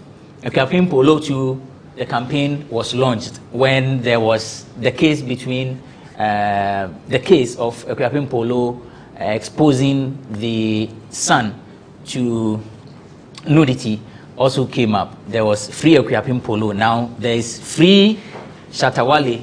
That's the hashtag ongoing, and some celebrities, have joined. Felane Nenko for Omo Kuma Shatta. Mamisha same free Nana also. Nana, what happened when Kwakese's case was being addressed? Ekuapin Polo, like I've mentioned. Is this the right way to go? Of course, I mean they are friends. But let me say that. You see, earlier when we were talking, I wanted to make a point, but I think you skipped me. Okay. It's regards to the. I know it will take us back. I mean, David might probably come and talk again, but it's regards to the fighting false prophecy thing. The same way Shatta is trying to fight false prophecy, which it's allowed to do whatever he thinks will help him to fight false prophets. It's the same way a certain new boss also feels that I have to also fight people who think they can take the law into their own hands and do anything that they please with it. So you have to understand the pros and cons that come with some of these things. With regards to Free Wale and all that, it's allowed. If they didn't even do it, I'll be surprised. I'll be shocked. You get it? Because he's your colleague. He's part of the industry. It has happened to him, means it can happen to anybody. So obviously, if you also come and support him, one day if it does happen to you, he might pull up for you and support you. So yeah, they're allowed to do that. It's up to the law to decide if he wants to tamper justice with mercy, and also if he wants to decide to make a statement and say that no one is above the law. When we really say it, we mean it. You understand? It's up to the law to decide. But for the stars, it's even small. They should do videos, cry, they should wail, they should lament, they should roll on the floor, and do all the things that they can do to show love and support for Shatta. Because that's what he will also see and say that, oh, at least I belong to an industry. And don't forget, if indeed he's fighting false prophecy, by now, all his colleagues should be writing that stop false prophecy. Because that is what the king wants to fight. All his fans will be saying that if it wasn't for the false prophecy that came, he wouldn't be in this mess. So then you push the campaign to stop false, call for the arrest of the prophet, so that the police also feel pressure to also go ahead to do what they did or shut up with the prophet. You understand? You understand? That sends a bigger signal or a more powerful signal, to everybody, even pastors and all that, to say that, hey, now you cannot just wake up in the morning and say, what's now and all that. You have to be careful. But crying is allowed. They can make all the noise, they can do all wailing and everything. It's allowed. They have to show love and support. But they should channel the energy into fighting what Shatta, if that's what he's trying to fight. They should all channel the energy into fighting that on their platforms. Because you see, like he was giving an example earlier on. He mentioned this prophet Niger Gazi or whatever about Ebony and others and all that kind of thing. It means that these prophets go, or maybe they do prophecy about celebrities. So if Shatta is trying to fight a good cause, why don't you all push it? Should he come out before you start to say stop false prophecy? Or you can put pressure on the law again to say, why are you leaving these people out and taking this? Do you respect religion more than the law? You know what I'm trying to say? Yeah, because it's coming across as if Ghanaians or certain section of Ghanaians respect religion, Christianity, and more than the law.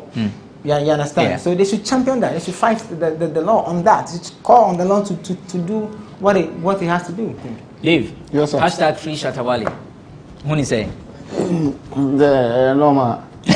They just started free asubisi, free abrantepa. Because I took what to Mukrano. They say, oh my God, you're telling me more history. I know you more than your parents. Oh I know you more than it. Yeah. This one, if I interject, you say when he's talking, don't do personal stuff. Like don't have personal grudge. Don't try to like. Person coming himself be no. I know you yeah, choke to no. Na me name microphone for plan. Zion we say start. I mean say normal. And some of this hashtag is just in any hashtag. You say you be no cry over there. Say Shatta. A lot of industry people hate him because of seniority in nature. And it's just like me. I mean, I talk by heart. I know that I talk by heart. What I say. And some people may hate you because of that. But if you start now, you're free. Shatta. One thing I like about Shatta is free. Or yeah, Obi or yeah, one of the coolest people you can hang around. Only know. Nanaya on Shatta very well. He understands what I'm talking about. He's like guy or yeah, not like on your be or train or yeah, streets. The guy is on the streets, so he knows what's up. Like on him, or send any relating here on train and obey say, also wants to say, and also say, a banishia, yen she will get to obey she. Yen be abontabian, yen do street food, obedi, yen no musan, obenum, yen pe ma beach, obekwa kope. Yen three some near there for baby. What I say, he is everywhere. You know, he understands the system. He understands the fact. What I say, Shatta is a cool guy, but because of Senna or TM, once a new Bianson of a power center. A lot of celebs now, yes, are doing free Shatta engine, and that hashtag say even fix the country into me and fix the country hashtag. Fix the country hashtag into me and fix the country. How much more just common free Shatta? It will not work. It will not work. Master, Nigeria, one of the biggest hashtags trending last year. NSAS. A new international coverage. CNN, BBC, Wine, Sky, Bubo International News, Bubo. If you say right wing, left wing media, or America, it didn't end anywhere. Is that to say that all these things? Is that to say they are needless, a waste of time? It's a waste of time. It's good. It's a sign of showing solidarity or sympathy. Okay. However, the person who decide whether Shatta Wale will be free or not is the judge. It is at his discretion to say, okay, per what you've done, me calculate per law no need a punishment na 70 pounds. Okay, me who mobile. Condemn 2 years instead of 3 years, or me find you 10,000 instead of 30,000. I'm not sure it will work. Okay, so we are wrapping up. Hey, Charlie, but when you say, sorry, when you say, Shatta has a certain pending case with the government. Yes. And for your information, Uncle Fire Gun be one fear last time. Exactly. Am I also? So if pool side honor. So if law really wants to work, you know, there's a series called Law and Order. So if law wants to take its I need to go and watch that movie. I made a post and then he commented I should go and watch that movie. Case in close you. Yeah. So causing this fear and panic that the police and yet made the David Nakotra say cause fear and panic. We are police charge, and the control say you cause somebody checks. I take away and say then fear and panic. What am I say? And you know, if law really wants to work and they want to check that thing and the judge wants to be a judge. Let's pray that the police forgets. Right. So Shatta and his team members who have been remanded for a week, they will reappear on October 26th. Shatta Wale has been charged with publication of false news and causing fear and panic. And then his 3 team members, Kojo Usukran, Idris Yusuf, Eric Venator, whose nicknames as Nanadob, Ganji, and Dipoti, have been charged with abatement of crime, and they have all pleaded not guilty. So on 26th of October, they'll be back in court, and we'll see how things pan out. A reminder that the show was brought to you by Cheesy Pizza. Cheesy Pizza has all you want, from juicy smoothies, jollof, fried rice, spag, and meatballs. We have great deals for you all week round. Cheesy Pizza gives you the McCheesy combo every Monday and Thursday. With only 49 cedis, you get 1 small pizza, fries, chicken, 1 cola drink, and at all branches. Tuesdays are Super Tuesdays at all Cheesy Pizza branches. Buy your Super Family Pizza at half price every Tuesday for 40 cedis at all Cheesy Pizza branches. Be part of the midweek bonanza every Wednesday. Buy and get one free at all Cheesy Pizza branches. And also remember to start your weekend with special jollof and fried rice from Cheesy Pizza branches every Friday. Call 02641333397 to place your order. Cheesy Pizza, your way. Let me come back to my guest and then... Cheesy Pizza, I forgot to say, me no need beef. Me some cheesy pizza. Should I know that? And I tell you.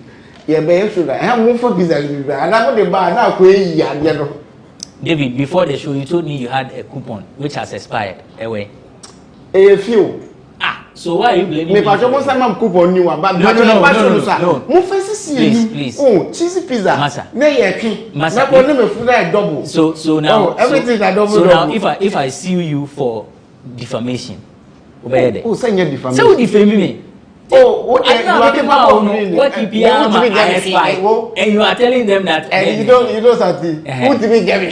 Oh, you to crowd court. Nyama wa ye wasasi wesu. Maybe your final words. Okay, so Shatawale fans, nipa mo chow. Mo support mo nipa no. But nye bibia na mo be so. Sometimes too. Sorry to say, use common sense when you are judging stuff. When say your artist is trying to achieve something, he's trying to, stop all this nonsense that the prophets are doing in this country. I know, sir. Some prophets, good. I know, sir. There are good prophets out there and all that, and I know, sir. The court too cannot fight spirituality. Even though the court doesn't fight spirituality, Bible now has spirituality, and I'll do that's way. What I say, and now Quran, right? Yeah. But when you I was one of the fans, so they don't fight spirituality, but Bible they fight it. So me pamocho. When you are fighting for your man, I sometimes the moon to about 3. I know Chris Conley is going through a lot. Chris Conley, you mind them? Me sure so yeah, Juma. Sorry, Chris Conley, because Shatawale you cannot brand him. As a person of branding Yapo. There's no way you can brand these people. Like I said, you cannot brand Kwakesi. You can't brand Patapa. These are the people that you cannot brand them. Like the whole brand, they are different brand. What I say, it's Munya Botre. What I say, Munya Botre. Now support your man though. Support album by share links. Obian support it. Now for album no soon cover because Shatawale we need Grammy now. Ghana dinner that's all. We need BTI, BT Shatawale. You put Ghana in the brackets. It means he represents us. It's supporting the work near there. That's the letter I can say. Okay. Anna, final words. Yes, yeah. So obviously, we need shutter plans. Yeah. And I'm one that still believes that all this is part of the plan. To, the GOG album. No. I don't. But which plan? Oh, say the whole 360 plan of mocking the man of God. Oh, okay. That's how I see it. Okay. It's like because Shatta is a big brand. Obviously, once it started, say there are people around him that will have conversations with powers that matter to seek, to ask for a pardon. Don't forget, Shatawale is a friend of the president. The president once gave him a certain key. Yeah. So you may never know. But we wish him all the best. I think he went too far. This was needless. When you think through it properly, the math doesn't add up. But he knows best. He's Shatawale. Shout out to the SM people for life. Okay. That's Nani Aredu. He's with oneplayafrica.com. You also heard watched David Mowley. He's with pulse.com.gh. His son is a year old. And we wish him the very best. Happy birthday. Dave, what are they saying? I'll do the Lassie Mowley. The Lassie Mowley, yes. Happy birthday to Efo Jr. Yeah. The Lassie Mowley. And thanks to Madam for tolerating. Oh, hi. So, GhanaWeb Road Safety Campaign. GhanaWeb Road Safety Campaign is still ongoing. let's help fight the rate of accidents on our road. Please, if you see anything that poses as a danger to lives and properties, kindly alert us. We are very interactive on all social media platforms. The handle is at the GhanaWeb, Alternatively, you can send us a mail, newswires@ghanaweb.com. Newswires, NEWSWIRE @ghanaweb.com. You can also film anything, film and then send to us.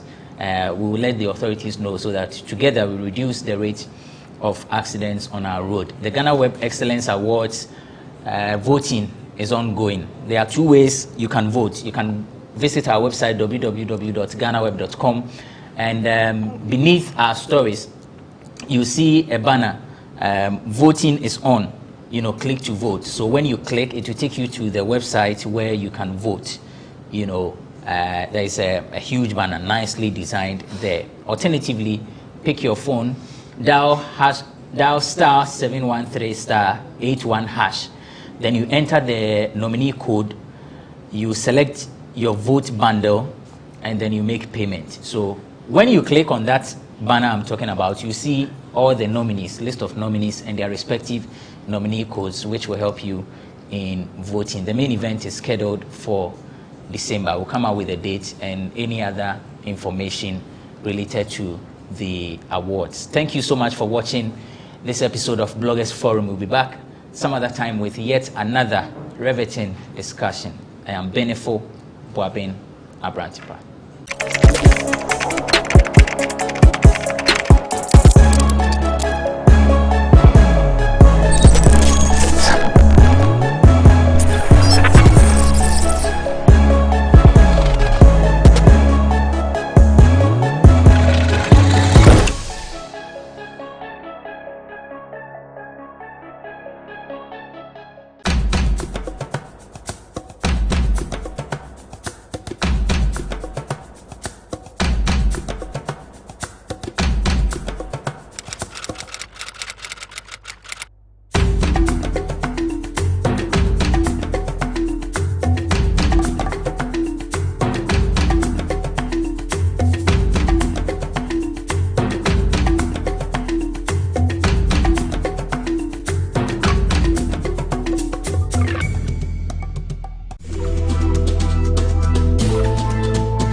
I would want to congratulate management and staff for how far they've come. GhanaWeb is the biggest portal in Ghana and even in outside Ghana as well. For the people outside Ghana, this is their go-to portal. And anybody outside Ghana will tell you that GhanaWeb is where they get their source of news from. I've had friends who are residing outside Ghana, and anytime there's news about me, and this time it's about me, they hit me up and say, oh, I read this story about you on GhanaWeb, I read this story about you. So it tells me that it is the #1 portal for everybody else, for both of us in Ghana and outside. So I would want to congratulate the management and staff for the work that they've done over the years. And I wish you guys well. I pray for strength, for success, for favor, and for special grace, that you guys will live on to be 50, 70, and 100 years. Congratulations to you guys.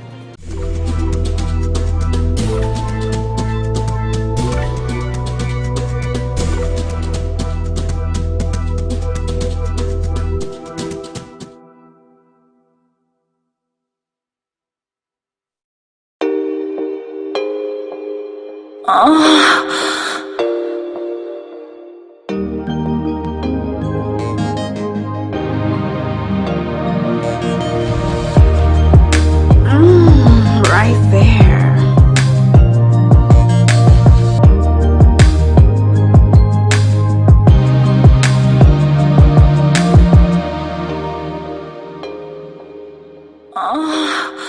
I don't cook, I don't clean, but I tell you what, I got this ring. This is according to rapper Cardi B. But are men expecting their girlfriends to play wifey duties whilst they are just in a relationship? And is a man obligated to cater for a woman whom he's not married to? Well, on this episode of Mons and Cuddles, my guest and I discuss why some men and women feel pressurized to, you know, perform wifey and husband duties in a relationship. My name is Paulina Deda Opoku. We'll be right back.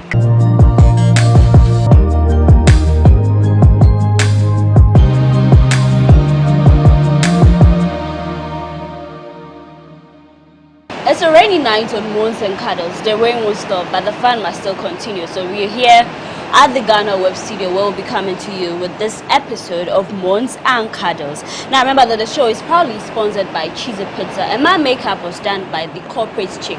Follow her on Instagram. She will glam you for all occasions. So I've been joined by Dalali Jansi. He is a salesperson. He's a salesman. So Dala, it's always good to have you back here. Always nice to be back. Yeah, we're gonna have fun. Sure. Yeah, it's a hot topic and I can't wait for us to delve in. And then Edna, Edna Ado is joining us again. Edna is an entrepreneur. Edna, Master, you're looking good. Thank you. Please, the rain will have nothing on us. We're still going to come out and deliver this topic because we need to talk about it. So tonight we're discussing should a man or a woman perform wifey or husband duties whilst in a relationship? Yeah, lots of people are saying that use this sister, I've not even seen anything. Like, you know, it's not official. But you every day I should pay this, I should pay that. It's a whole lot. And then the men too are demanding that we should cook, we should clean. But we don't have the ring. Why do you want us to perform all those duties? So tonight we just want to, you know, talk about it, where we've fallen short, and the advice for men and women out there. So, and I want to start with you. Why should a woman ask a man for money whilst in a relationship? Why? When is the appropriate time?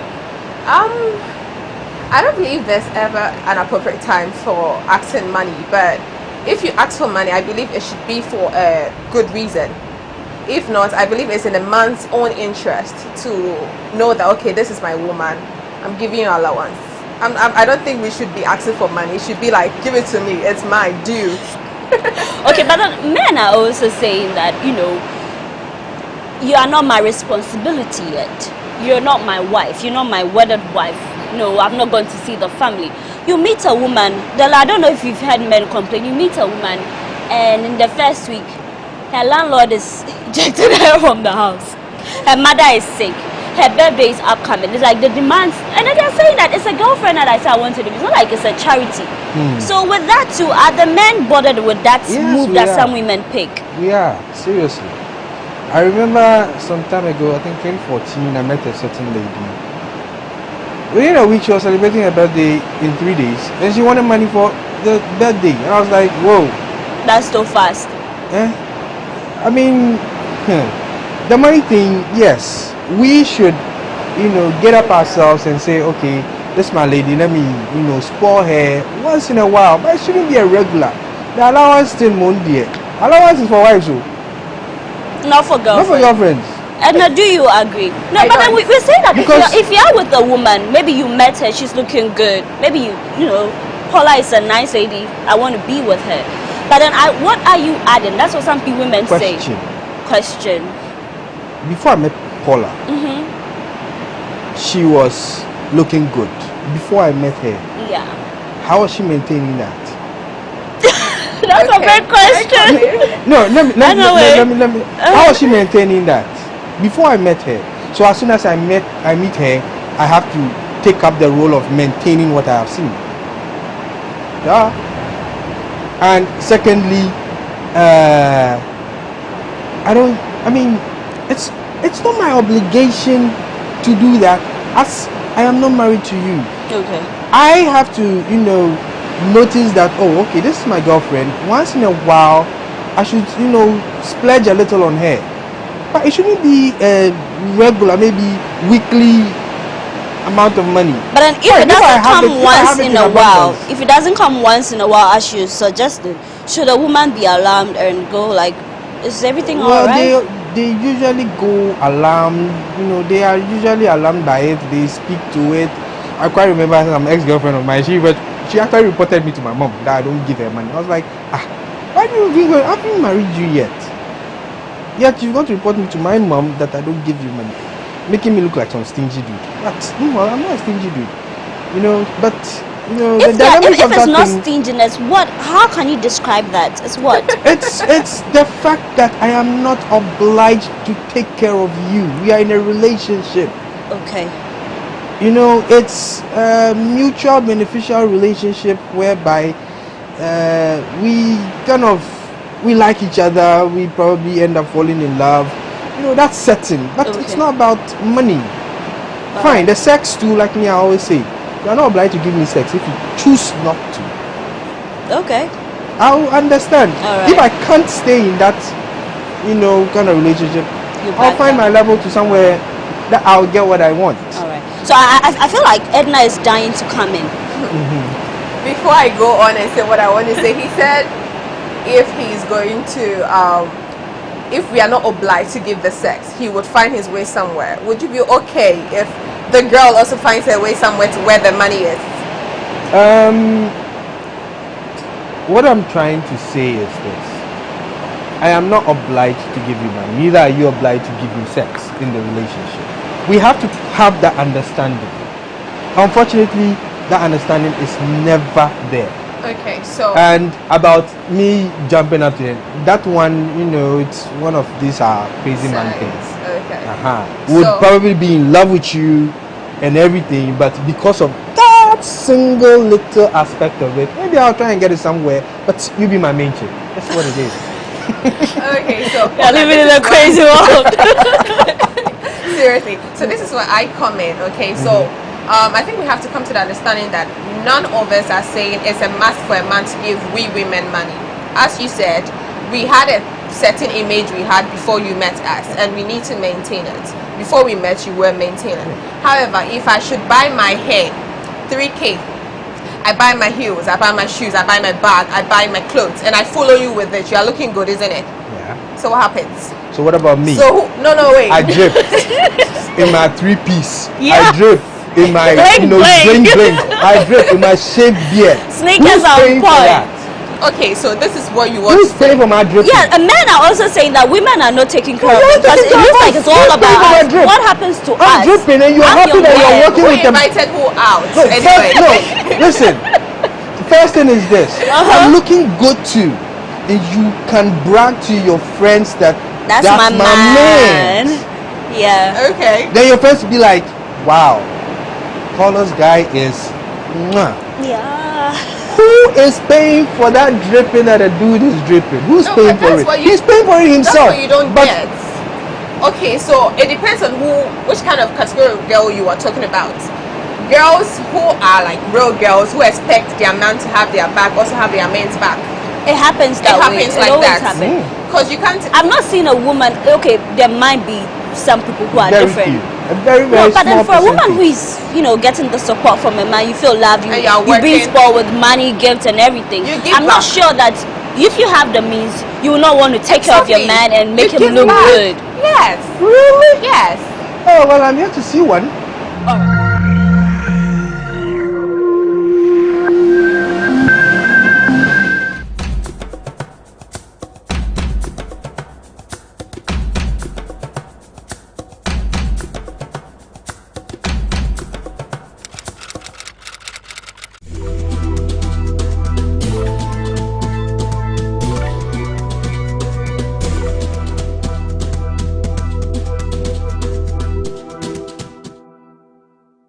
So do you know how long the company has been in existence? 22 years? No, I didn't.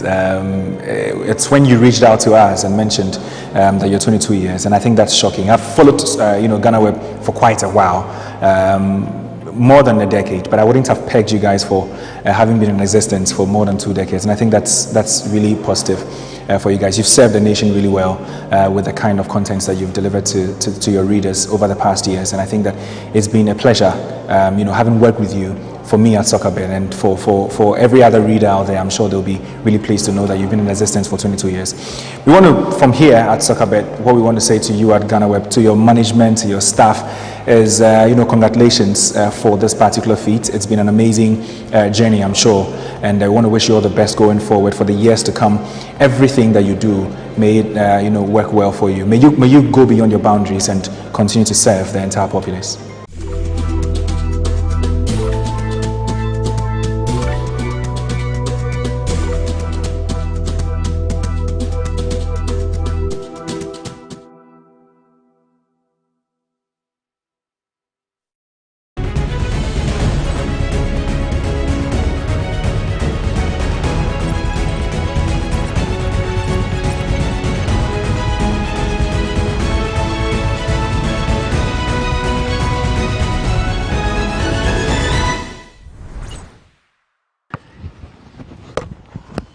Hello and welcome to another edition of Sports Check here on GhanaWeb TV.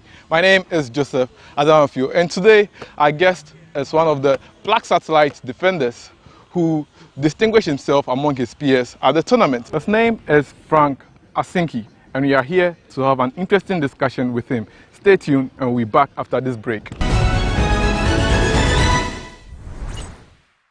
Thanks for staying with us here on GhanaWeb TV. And as I said before the break, my guest is Frank Asinki. Asinki, Charlie, welcome. Welcome.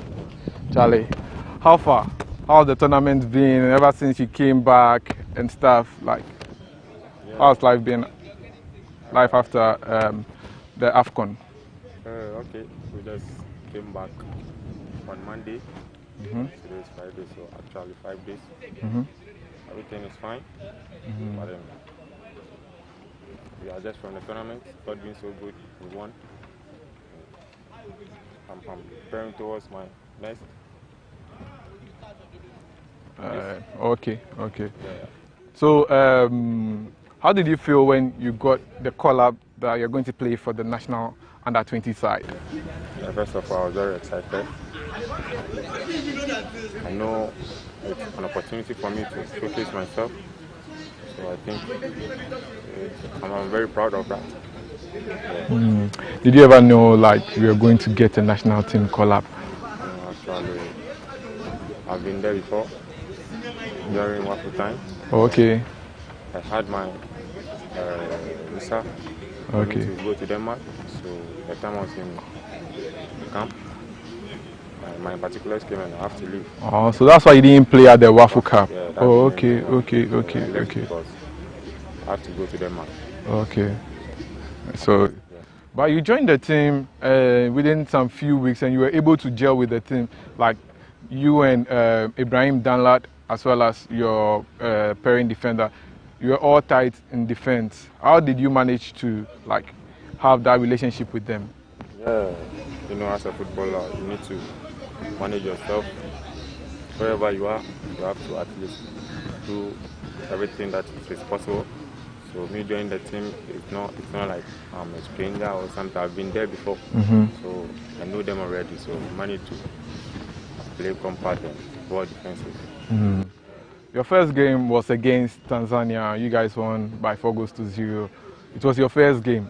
Was there any pressure? Tell me, was there any pressure? You know, to me, there was no pressure because I'm playing Denmark and it's a first division, so actually this tournament wasn't all that pressure for me. I played matches more than this tournament, so it wasn't all that pressure for me. Then your next game too, you guys did well. There was a clean sheet in that game, but the third game was against Gambia, and that game, the team lost. That was the first time you were even conceding in the tournament. How was it like in camp? Yeah, you know, before we played that game, you know, we have qualified already, so people think like we were relaxed, but then we went all out. At the end, we scored. So people were like, because you have qualified, that's why we lost. But then it wasn't like that. We went and we are willing to win, but then it's unfortunate we lost. Personally, did it affect your confidence? Yeah, because we were trying to win every match, but then it wasn't like that, so we managed to at least put it behind and then focus on the next matches. Okay, so in the knockout phase 2, we met Cameroon that match. Charlie, we nearly lost that match, if not for your player who got the equalizer. And you took the penalties in the penalty shootout. Like, we rarely see defenders go for the first 5 penalty kicks. Why did you do that? Like, how confident are you in taking penalties? You know, always when you are training, after training you play penalties. So actually practice every training.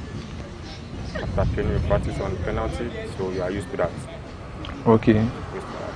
So no one was panicked or something. So like if you had missed it, like you would have taken it cool, you know. It comes along with criticisms. Wow, that's great. That's great. So we went on to beat Cameroon. Then we made it to the semi-final. Then to the final. Along the journey, did you ever believe that, like when you were going to camp, that you were going to win this tournament as well, just like Wafu? Yeah. Was that the mentality in camp? Our coach always say mental toughness. So we go it by, let's say, game by game. So when you win a match, you have to put it 9 and then focus on the next game. But because we will start the tournament, we all agree and accepted that we are here for a trophy. So that's our main motive. So I think we win the tournament, we were aware that it can happen that way. What was that secret thing that made it for you? Anytime you stand on the pitch, like you were different, like you were playing like a senior player, someone who had been in the team for long. You were commanding defense, and sometimes when there are corner balls, like you go in for the header and stuff. What makes you? There's something particular about you. What's that secret? Yeah, you know, as a player, everywhere you are, you have to go to the fans and stuff. But then that place we weren't having fans there. But then, you know, I've played more matches, which to me the tournament wasn't all that tough. At least, despite that, they were showing it on the telly and stuff. Doesn't mean to give myself pressure and stuff. So I took it easy. Okay. Do you know you were one of the most popular players here in Ghana? Anytime a match is played and everything, everyone was like Ibrahim Danlad, Asinki, Maxwell Abbey, Precious Boa. How was it like? Were you on social media at the tournament? Were you seeing your name? Yeah, wherever I watch, maybe Facebook, I even read some of the comments, always my name is there. And that means I'm doing what is supposed to be done. So I have to work more because, fine, many are praising me, the same thing will happen like they will. You know, like say something bad and stuff. So me seeing the goodness of me doesn't mean everything is fine. So I have to keep training and stuff. So pick up more. So yeah, so the Uganda game, how was it like? How did you guys take that game? The tennis. We've played 5 matches on a row. We won, we lost, and in a tournament you play. When you're at the final, that means a good team, so you have to go all out. And final, it's like a war. So you have to ask yourself, if you come to a tournament and you have a last game, you have to go all out. And you know, the day we played the final was a 6th match, and we were told that we have to do best and then bring the trophy to Ghana. So we went all out, and at the end, we won the game. Yeah. So that game, you kept another clean sheet. You made sure that the defense was rock solid. What's it about you and going hard on defenders, on strikers and stuff? Yeah, as a defender, when playing, you have to be strong. At least you have to let the striker feel your presence. 1, 2, 3, I don't think he will come again. So that's my main mentality. That's why when I'm playing, I'm really tough. Yeah. I see that. We're going for a short commercial break. When we come back, we'll talk about life in the Ghana Premier League. Guess you don't know about that. Stay tuned.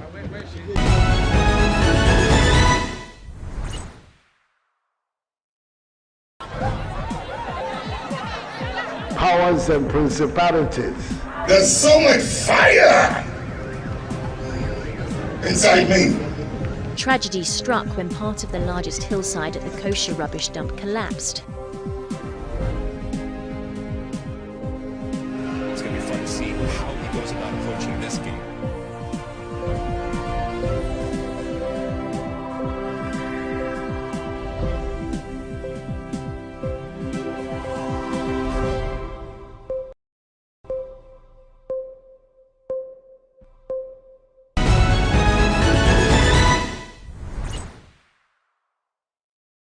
we are still here on GhanaWeb TV here on Sports Check with me, Joseph Adamafio, and we are still here with Asinki. Yes, so we are now coming to talk about life in the Ghana Premier League. How did you get that breakthrough into Inter Allies in the first place? Were you able to get that deal to move to Inter Allies? Yeah, I went to Inter Allies.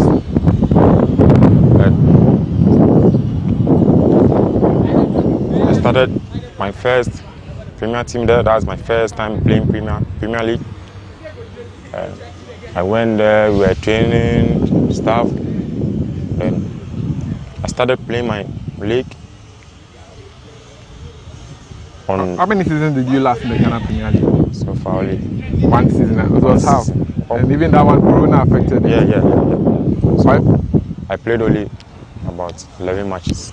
11 matches. And the match that I got to know you was that match against Hearts of Oak. Was that match the one you won the man of the match? Yes.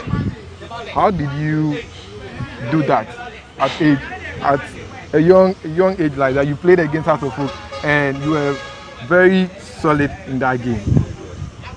Yeah, I went there to play my normal game, and at the end I was won as man of the match. So I was proud of myself because winning man of the match against Hearts of Oak, it's not easy, because in Ghana when you are playing match against us, it's like you are playing Barcelona.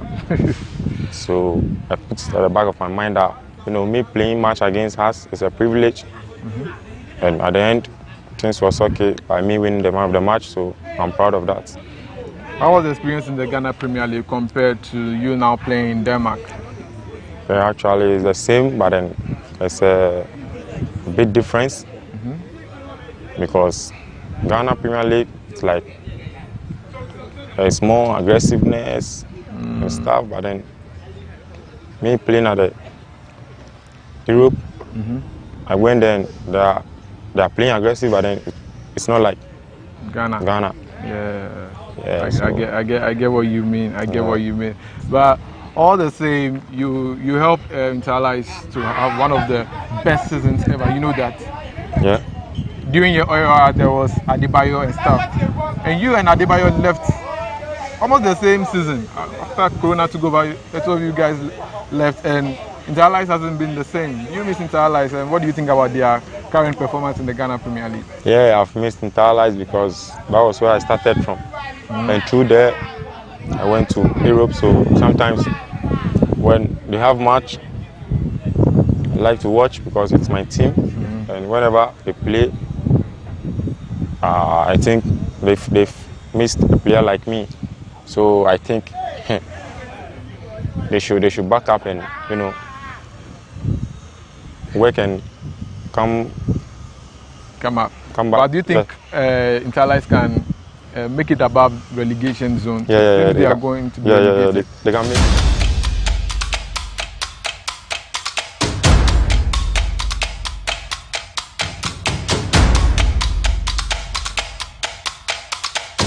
Hello, my name is Dr. Samson Asala from the Medifem Multi-Specialist Hospital and Fertility Center.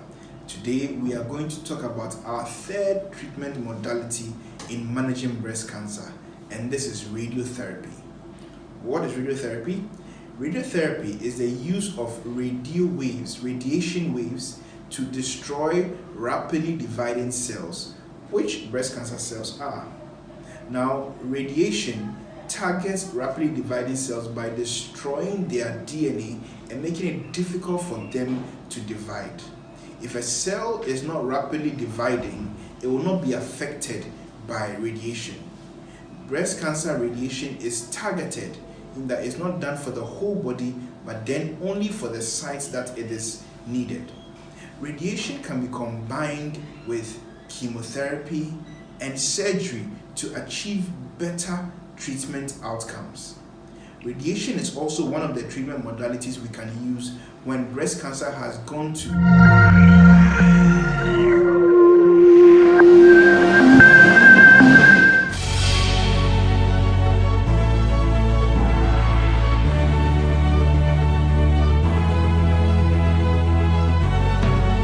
From the dawn of time, people have engaged in several businesses. With the onset of technology and innovation, life has relatively been made easier. By using debit or credit cards, mobile banking. Thank you. And your favorite mobile money? Tech has indeed married business. On BizTech, we spend time with faces behind known and upcoming businesses in the country. Learn more about the new technologies and innovation, as well as find out about the trending issues in the world of business. Join us as we serve you with a variety of compelling interviews, projects and others right here on GhanaWeb TV.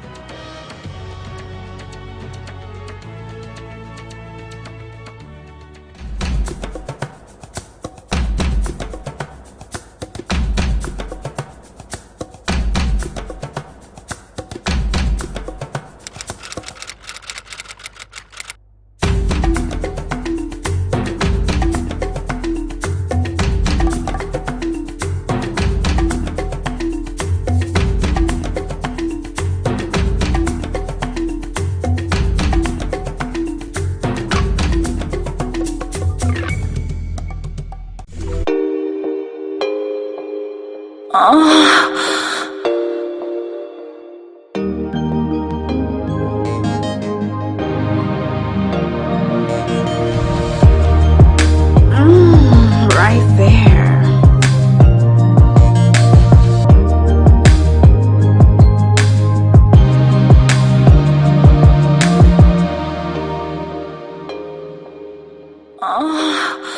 I don't cook, I don't clean, but I tell you what, I got this ring.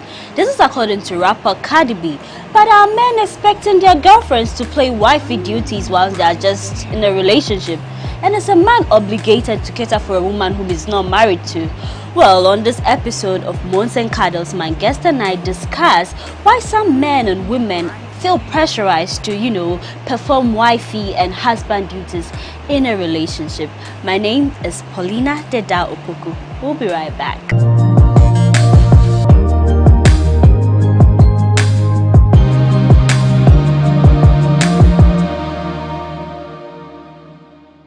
It's a rainy night on Mons and Cuddles. The rain won't stop, but the fun must still continue. So we're here at the GhanaWeb studio where we'll be coming to you with this episode of Mons and Cuddles. Now remember that the show is proudly sponsored by Cheesy Pizza, and my makeup was done by the corporate chick. Follow her on Instagram. She will glam you for all occasions. So I've been joined by Delali Jansi. He is a salesperson. He's a salesman. So Dela, it's always good to have you back here. Always nice to be back. Yeah, we're gonna have fun. Sure. Yeah, it's a hot topic and I can't wait for us to delve in. Yeah, and then Edna, Edna Ado is joining us again. Edna is an entrepreneur. Edna, Master, you're looking good. Thank you. Please, the rain will have nothing on us. We're still going to come out and deliver this topic because we need to talk about it. So tonight we're discussing should a man or a woman perform wifey or husband duties whilst in a relationship?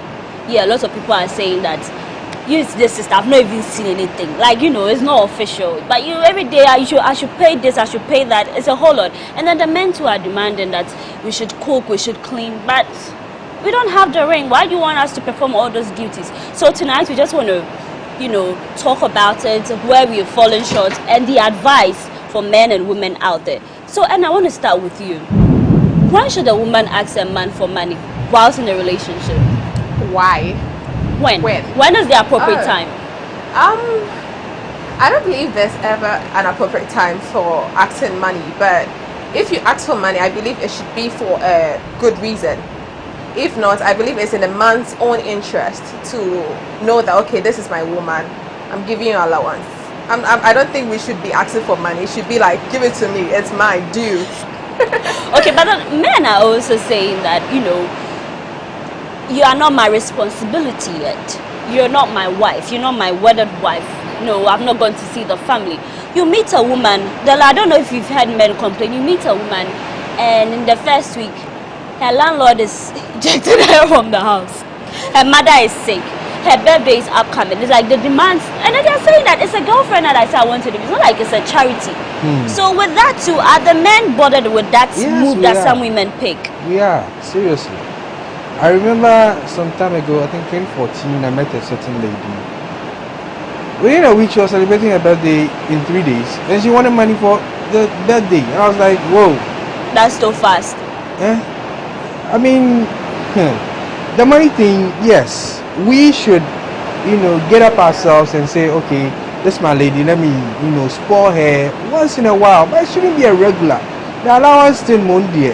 Allowance is for wives, so. Not for girlfriends. Not for girlfriends. And do you agree? No, but then we say that if you're with a woman, maybe you met her, she's looking good. Maybe Paula is a nice lady. I want to be with her. But then, what are you adding? That's what some women say. Question. Before I met Paula, she was looking good. Before I met her, yeah. How was she maintaining that? That's a big question. No, let me. How was she maintaining that? Before I met her. So as soon as I meet her, I have to take up the role of maintaining what I have seen. Yeah. And secondly, it's not my obligation to do that, as I am not married to you. Okay. I have to, notice that, oh, okay, this is my girlfriend. Once in a while, I should, splurge a little on her.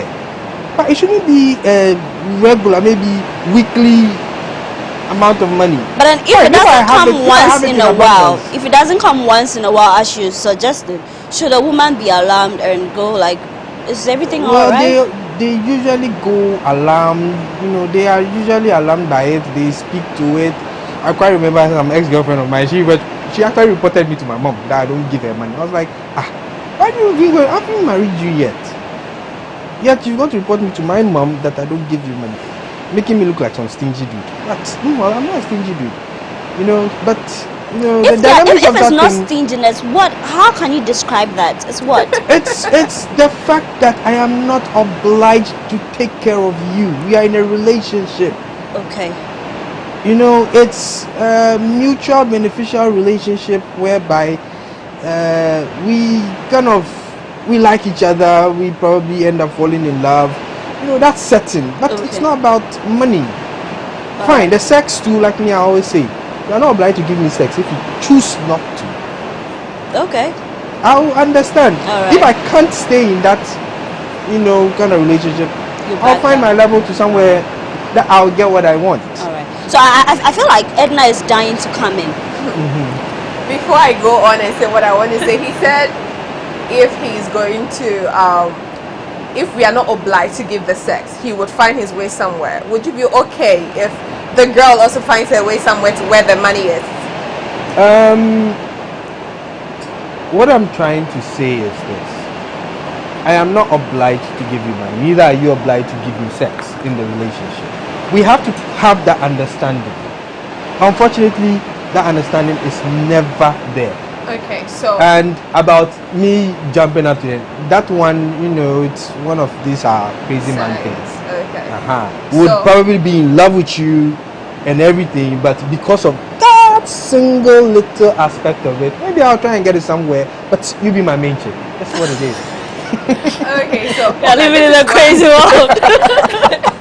Seriously. So this is where I come in, okay? So I think we have to come to the understanding that none of us are saying it's a must for a man to give we women money.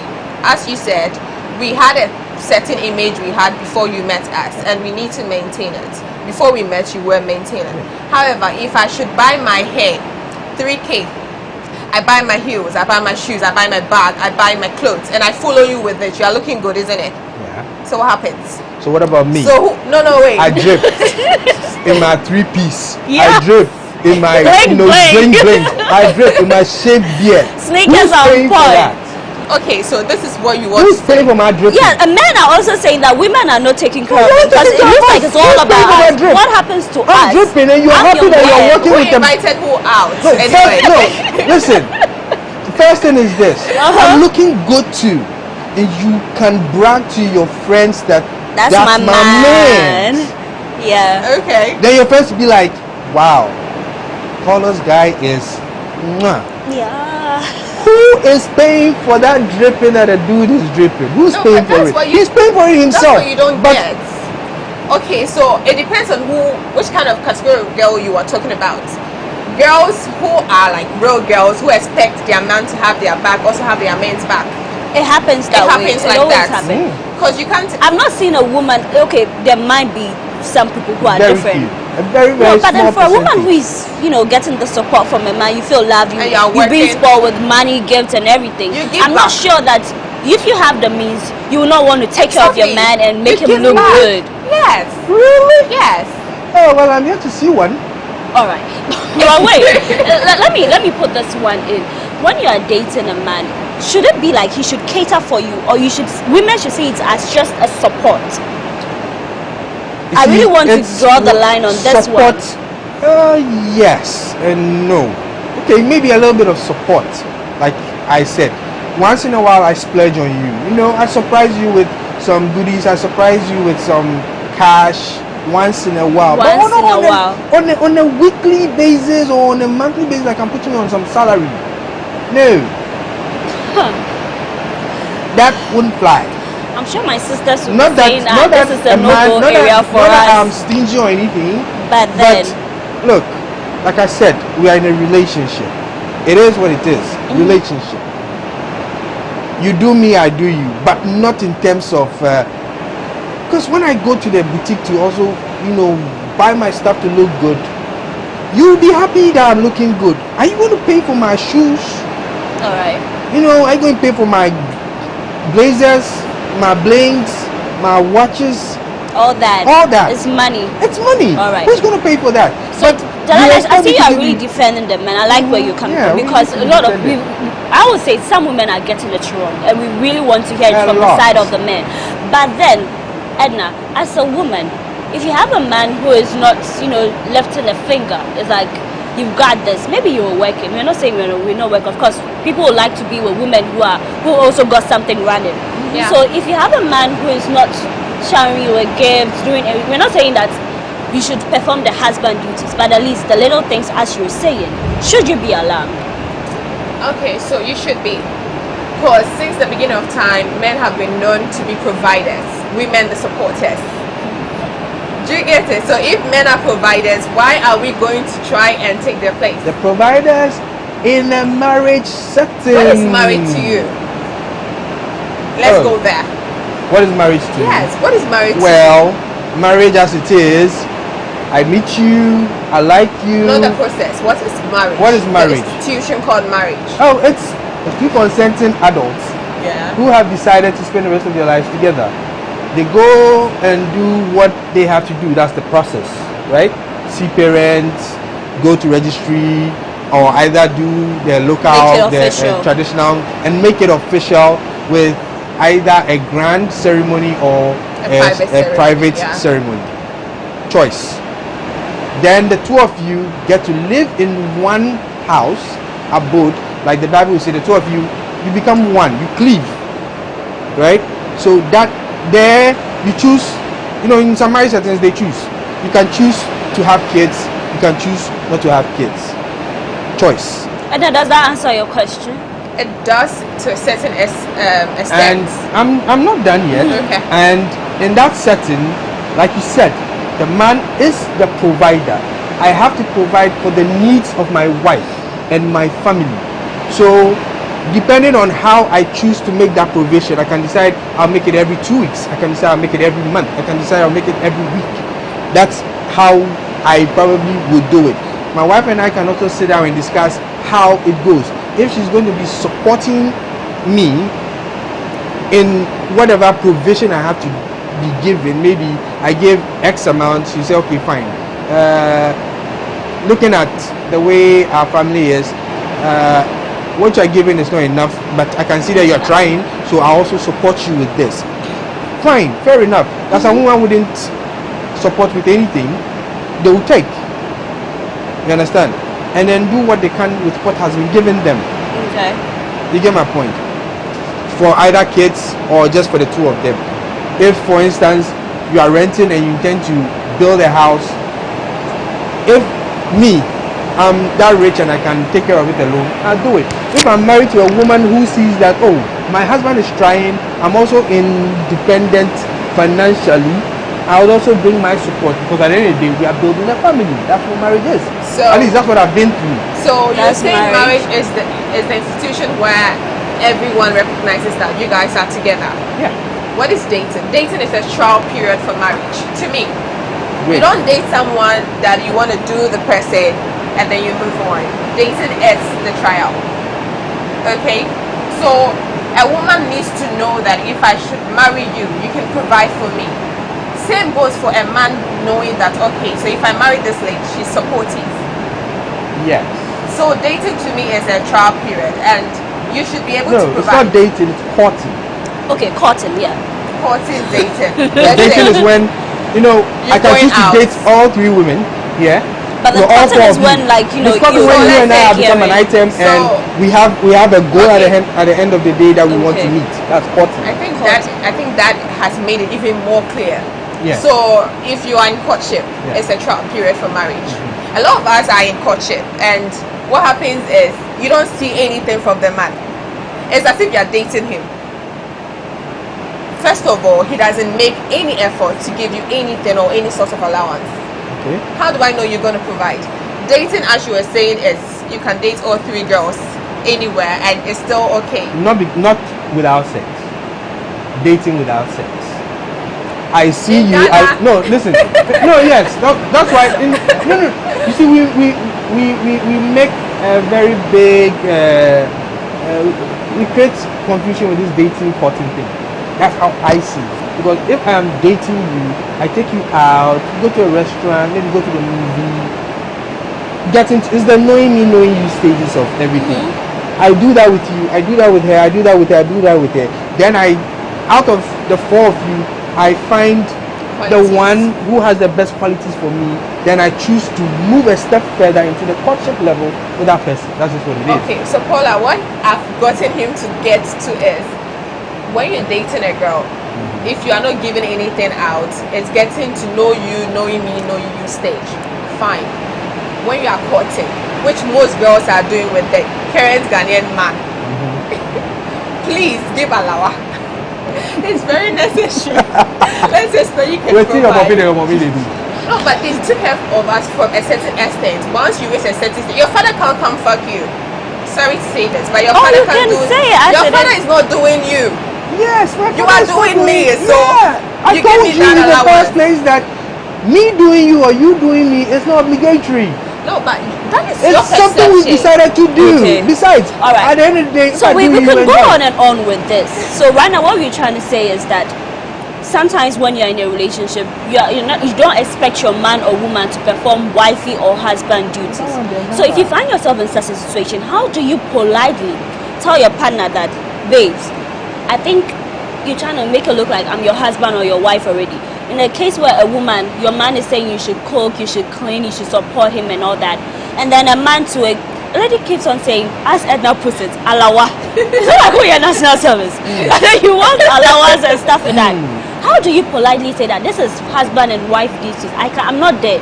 So can we just stick to the court or the dating thing that we do? The thing is this. Me, I call those kind of women who nam pe job women. Those who come to clean and wash and do that. It's per job. I haven't asked. You see, I don't remember. There was this girl who came once. She came and she was like, "I'm gonna change this." I'm like, "Hey, now you bad, but when you come, when did you come? When did you come? Stuff. Hey, how? Then no. After she left, that was it. I don't want pressure. From secondary school, I did something, and since then it stuck with me. Till today, my wife doesn't even wash my clothes. She doesn't even wash. I do the laundry at home. Wow. Yes. Okay, fine. I want to give it out. Give it out. I use a machine, but it's a semi-automatic machine. But I do the laundry, not because she can't do it. But you want to do it. It's me. I'm stuck with that kind of life. Okay. Because of what I did in secondary school to somebody. So, having people wash my clothes for me is something very difficult for me. So, and besides, when we were dating or when we were courting, she never came to my house to wash for me. I never asked her to come and do that because she wouldn't even do it. The only thing I always would want a woman to do for me is just once to prepare my favorite meal. It's just for me to know whether you can really do it well or not.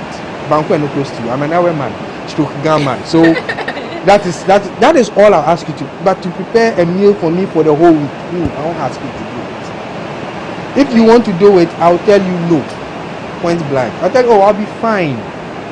And Paula, you were saying, how do you politely decline? I don't believe in politely declining anything. I think, first of all, just don't go there. Don't go to his house. What are you going to do there? Some people would, after work on Friday, carry, weekend go spend. Oh, weekend getaways. Weekend getaways. Say that weekend getaways every week. Yeah, every week. When you go like that, you would, as a woman, your mom trained you, so you would have no choice than to try and correct some things you see. So when your time, from Edna, don't go for weekend getaways. But you don't make it a regular of doing such stuff. That's when I call you a hunampe job person. So if a woman is doing that, cooking, washing, is it that she's putting a responsibility on the man? Like, it's like, I owe you because she's cooking, she's cleaning for me. Do you feel that way? I don't feel that way, but I feel, you see, men actually know who they want to be with at the end of the day. Please, if I know men know the woman they want to marry or the woman they want to be with. It's not the cleaning there. It's not about the cleaning. Okay. You see, the thing is this. When I meet you, I meet her. The dating period, I know she's the one. But I was probably, if I'm a bad boy, I'll hang out with all the four of you. But I know that she's the one. You might come and thinking that, oh, I have a boyfriend, I want to, impress him, I want to show him that I can cook, I can clean, I'm wife material. But me, I don't see that thing they do. Honestly, what should they do will be hunampe job. So why is it that you're not honest? Tell the woman that, sis, this is not going nowhere. So why would you let her come clean and all that? Save her the I stress. do this. I tell you that, it's not necessary. You don't do it, I'll do it myself. Okay. You try to, they try to want to insist that they'll do. I'll say no. If you say yes, I'll say you. But the next time you come, honestly, you can't meet anything that you can do. The only thing may be that you will do that maybe I won't say anything about it. We wake up in the morning and maybe you have to sweep maybe the hall or outside. That one I won't tell you what to do it. But the washing, the cooking stuff, it's only one meal. That me I allow. My banku and oku. Simple. That one, if I feel like it, I can tell you that, oh sweetheart, you know something, Charlie? Take this amount of money and buy my stuff for me and come and do something for me. You understand? That is it's not something that's going to happen regularly. Or I don't even eat that food regularly. So you come and do that once in a while. But other than that, I won't let you come and do hunampe job with my house. No. And we've spoken a lot. Jalali is trying to make us understand that men don't like it when you come with demands. You meet a lady and then the next week her mom. Unfortunately, there are some men too who rate a woman by how workable she is in the house. That's choice, like I always say. True. There's some men who would like to see a woman clean, cook, wash, and the whole 9 yards, sex inclusive, just to be. Paula is laughing.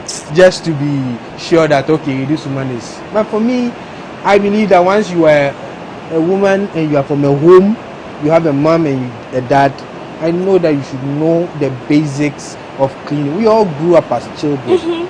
I grew up in the barracks. I'm a barracks boy. Fatigue is something that we've done since day one. So there's nothing a woman can do for me that I can do for myself. Except maybe cook some few meals here and there. Apart from that, nothing else. Alright. That's just what it is. Edna, the lady is saying that men don't like it when we come with the demands. Like, just meet her and then she's talking, she wants this, she wants that. How would you advise that women go up cuddle? Is there a craft that you need to master? Should you give yourself the time? Because no man, once he's not married to you, don't want to play like maybe I'm your father, I'm your husband. Of course, you should know how to limit it. It's like you're using him. Exactly, so he won't feel used. Yeah. How do you do it? How do I I'm not saying you, but then what would your advice be to us? So, first of all, I think first thing any woman should have is self-respect. Have self-respect. Once you respect yourself, you would not get up and just demand anyhow, anywhere, first week. Okay. Just like that. I need 3K immediately. Urgently. What the Urgently. Urgently. You can't even explain what you're going to use it for. Respect yourself. Yeah. And once you respect yourself and you are subtle in your ways, be very subtle. You are asking for money, but you're not saying Pacha Mamiska.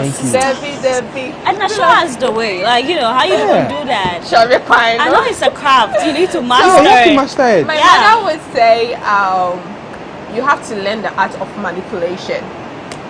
It's something every mother teaches their daughters. I don't know about other people, but my mom, queen.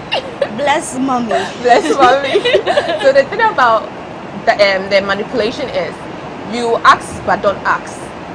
So you need something, but because you need it in the next 2 months, you throw hints here today, tomorrow there. Keep throwing it around. You'll be like, oh, you were talking about it, or yeah, but I have this amount. Do you want to top up? Top up. Yes. You know, he won't feel used. He won't feel used. All right.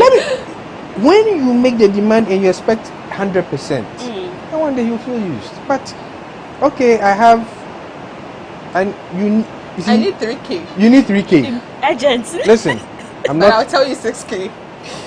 Don't I have care. 3K. You have 3K. Give me 3K. So then I'll meet you halfway. I hope you're thinking one or two. That is also not bad, but it shouldn't be on a regular. Yeah. Okay. Like she said, be manipulative. You see something that you like. Yeah, you hint him. Oh, Charlie, hey, it's nice. Once in a blue moon, you'd raise it up again. Okay. Then one day you would actually wow him with a lot of crazy stuff. Okay. Then whilst doing your kuchi kuchi, the honey kuchi kuchi komini, and cuddling here and there, the most you can raise it a little, and definitely look. You'll be obliged as a man to settle that small request that has been done. But if the request comes, I want dear. Nah, it's a turn off. It's a turn off. All right. Yeah, your banks. Sure. I like where the conversation is going, but we will take a quick break. When we come back, Mons and Cardos continue.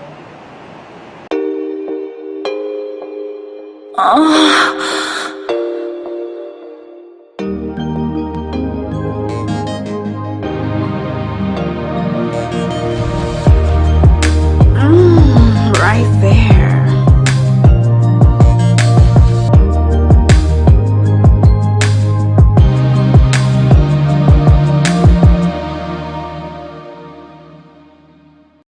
Welcome back from that quick break. So on this episode, we're discussing should a man or woman perform wifey or husband duties once they are just in a relationship. Our guests have said it all. But then remember that Mons and Cuddles is sponsored by Cheesy Pizza. Cheesy Pizza has all you want from juices, smoothies, jollof, fried rice, pack, and meatballs. We have great deals for you all week round. Cheesy Pizza gives you McCheesy combo every Monday and Thursday. With only 49 cedis, you get one small pizza, fries and chicken, one Coca-Cola drink at all branches. Tuesdays are Super Tuesday at all Cheesy Pizza branches. Buy your family pizza at half price every Tuesday for 40 cedis at all Cheesy Pizza branches. Be part of the midweek bonanza every Wednesday. Buy and get one free at all Cheesy Pizza branches. And also remember to start your weekend with special jollof and fried rice from Cheesy Pizza branches every Friday. Call 026-413-3397 to place your order. Cheesy Pizza, your way. So I think we should have it our way. So I'm gonna let's have a bite and then let's see how it goes. Edna, this is your allowance here, but you could help yourself. Allowance, no. Allowance, yeah, girlfriend allowance. Allowance, hey, if you move, allowance, ma. Allowance. Well, maybe some more cash. Say maybe despite me, why not? Maybe. Oh, I know they mean feel but I'll do, but. I think I will start to allowance there. you're invited to a cheesy pizza. You can visit any of your branches and get yours. My own bagel. That's one there.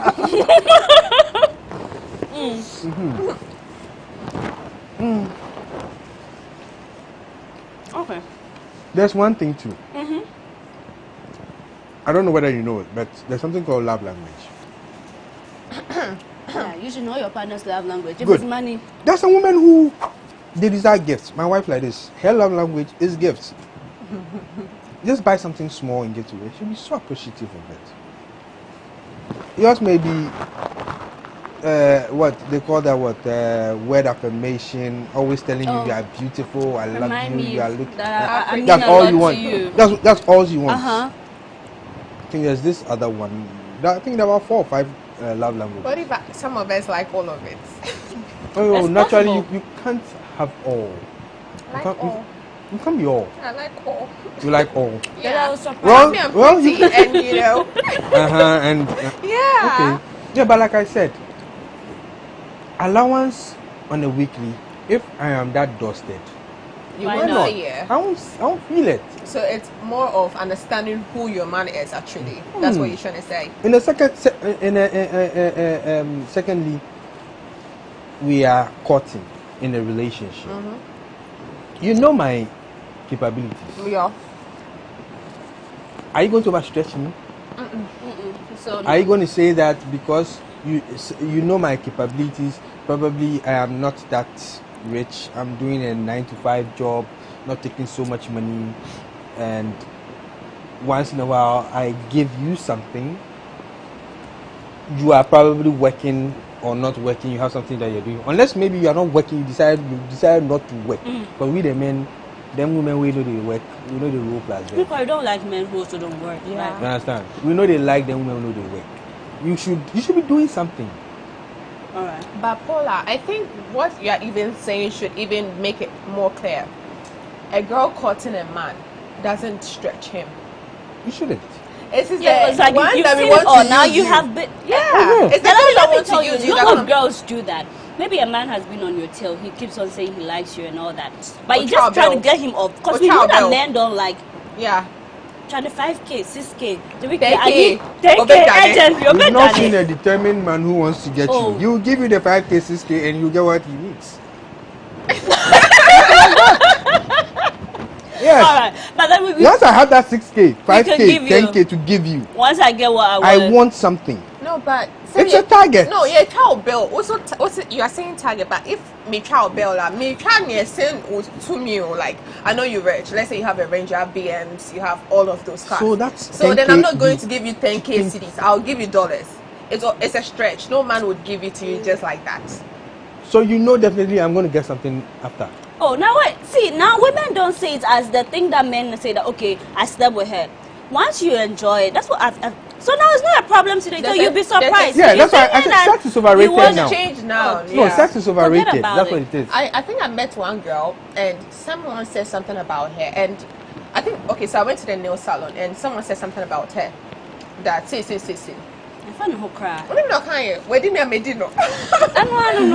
So I turned to look at her. I was like, for me, hey, that's no. That I chop you, I chop hair. No. For me, it's lame. You both enjoy the damn thing, so you chop them. You chop them how? When I was in uni, I remember there was this one girl. She won't wait for you to come and say you chop them. See, you see that guy? You see that guy where they go? Oh, I had chop a thing where I had a thing. So I chop them. That's what you go talk. I chop them. Hey, sister, hard girl. Hard girl. Hard girl. Oh, my own baby, baby, can say, oh, that girl, me, I fire. You got. Well, your wife is not here, but we are here to help. Help you.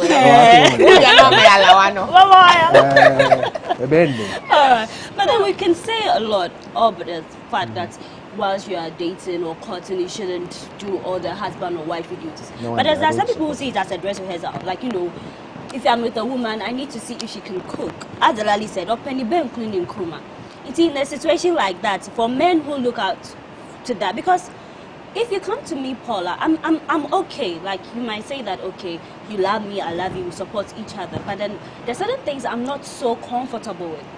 I will find a polite way to tell you, say, babes, it's not about the cleaning and the cooking. Even if my mom or my sister should find out that I'm in your house doing, they'll be like, training in Asana obey disappointed us.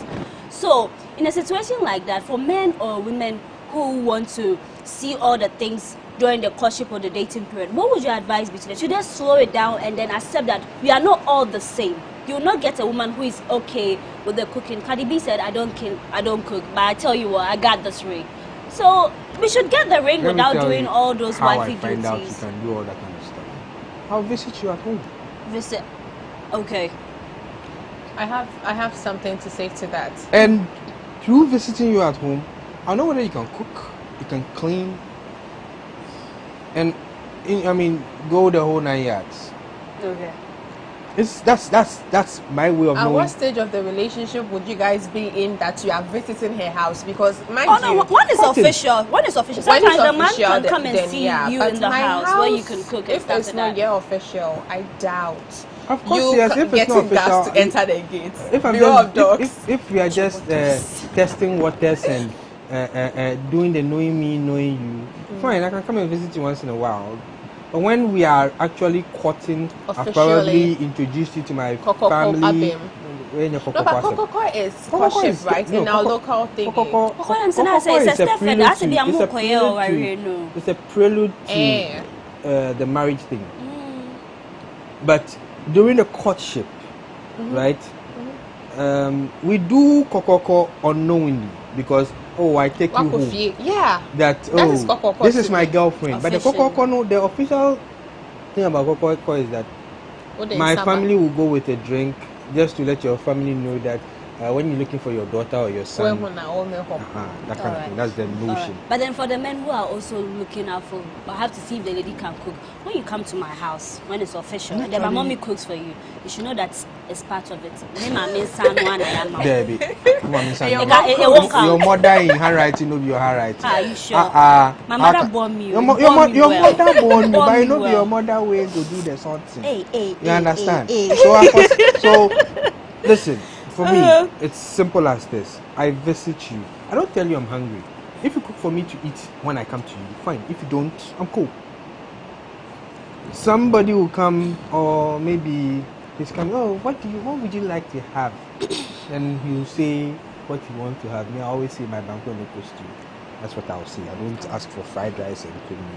I made them start boom. Which I say, If you do it and I come and you have it done for me, I'll go like, wow, nice. Your food was top notch. And yet that's way. And yet there. Well, but then partner, if your partner is fine and in your da. Well, that is where and yet the only way you can tell your partner that your food is not nice and she won't be offended is when the two of you gel so much that I can tell you just anything.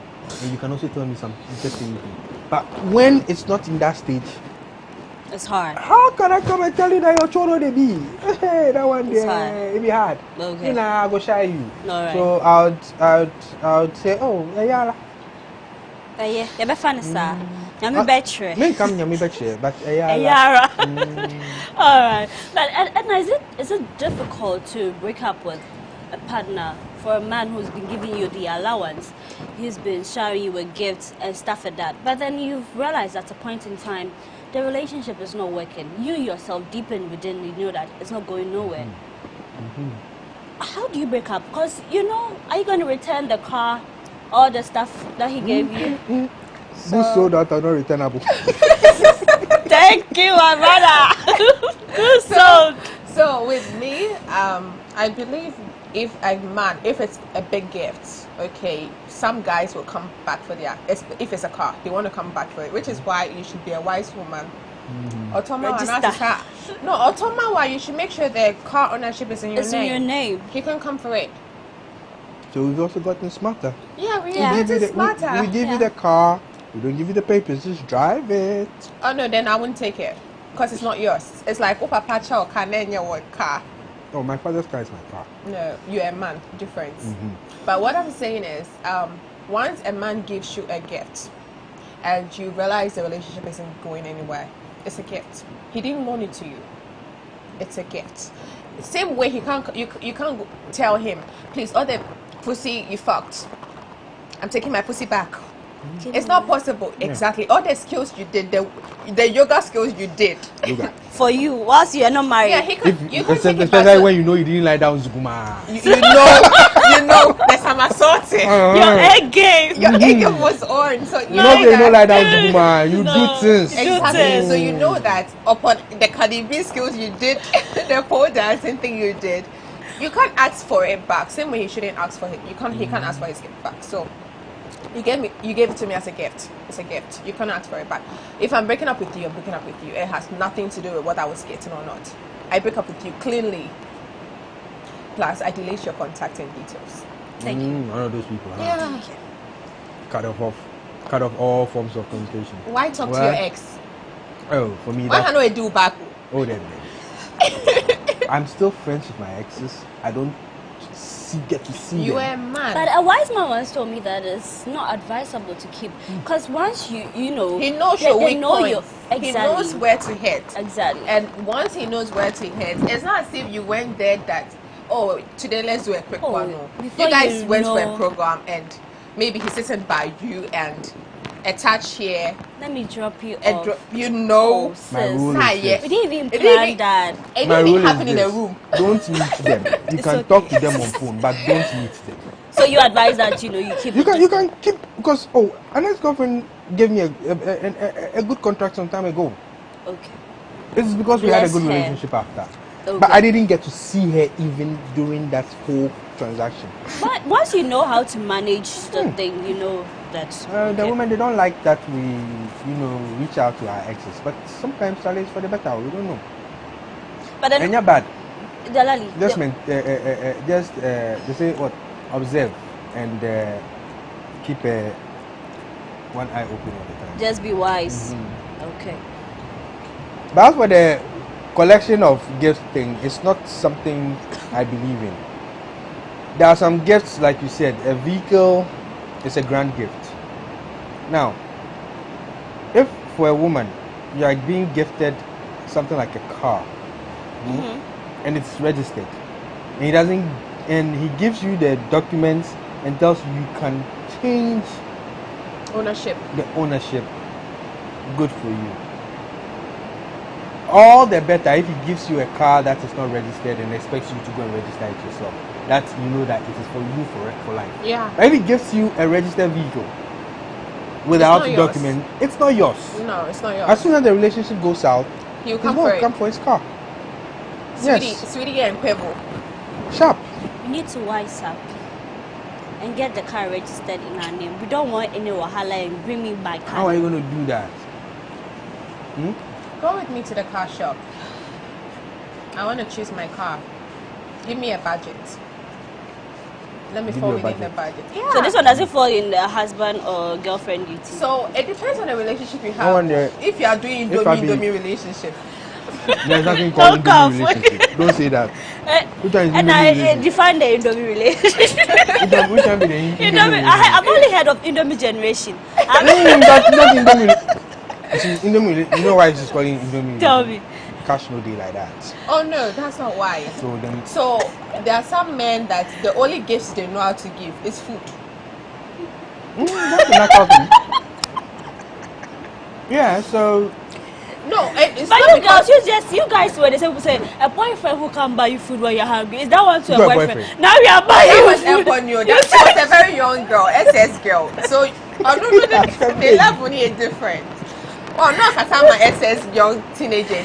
Speak for yourself. You shouldn't say. Speaking for herself, but you're not. Also speaking for her generation. Her generation. Okay. Thank you. So those times you say when the girl call restaurant, that's what you said. When is car better with Janiamana?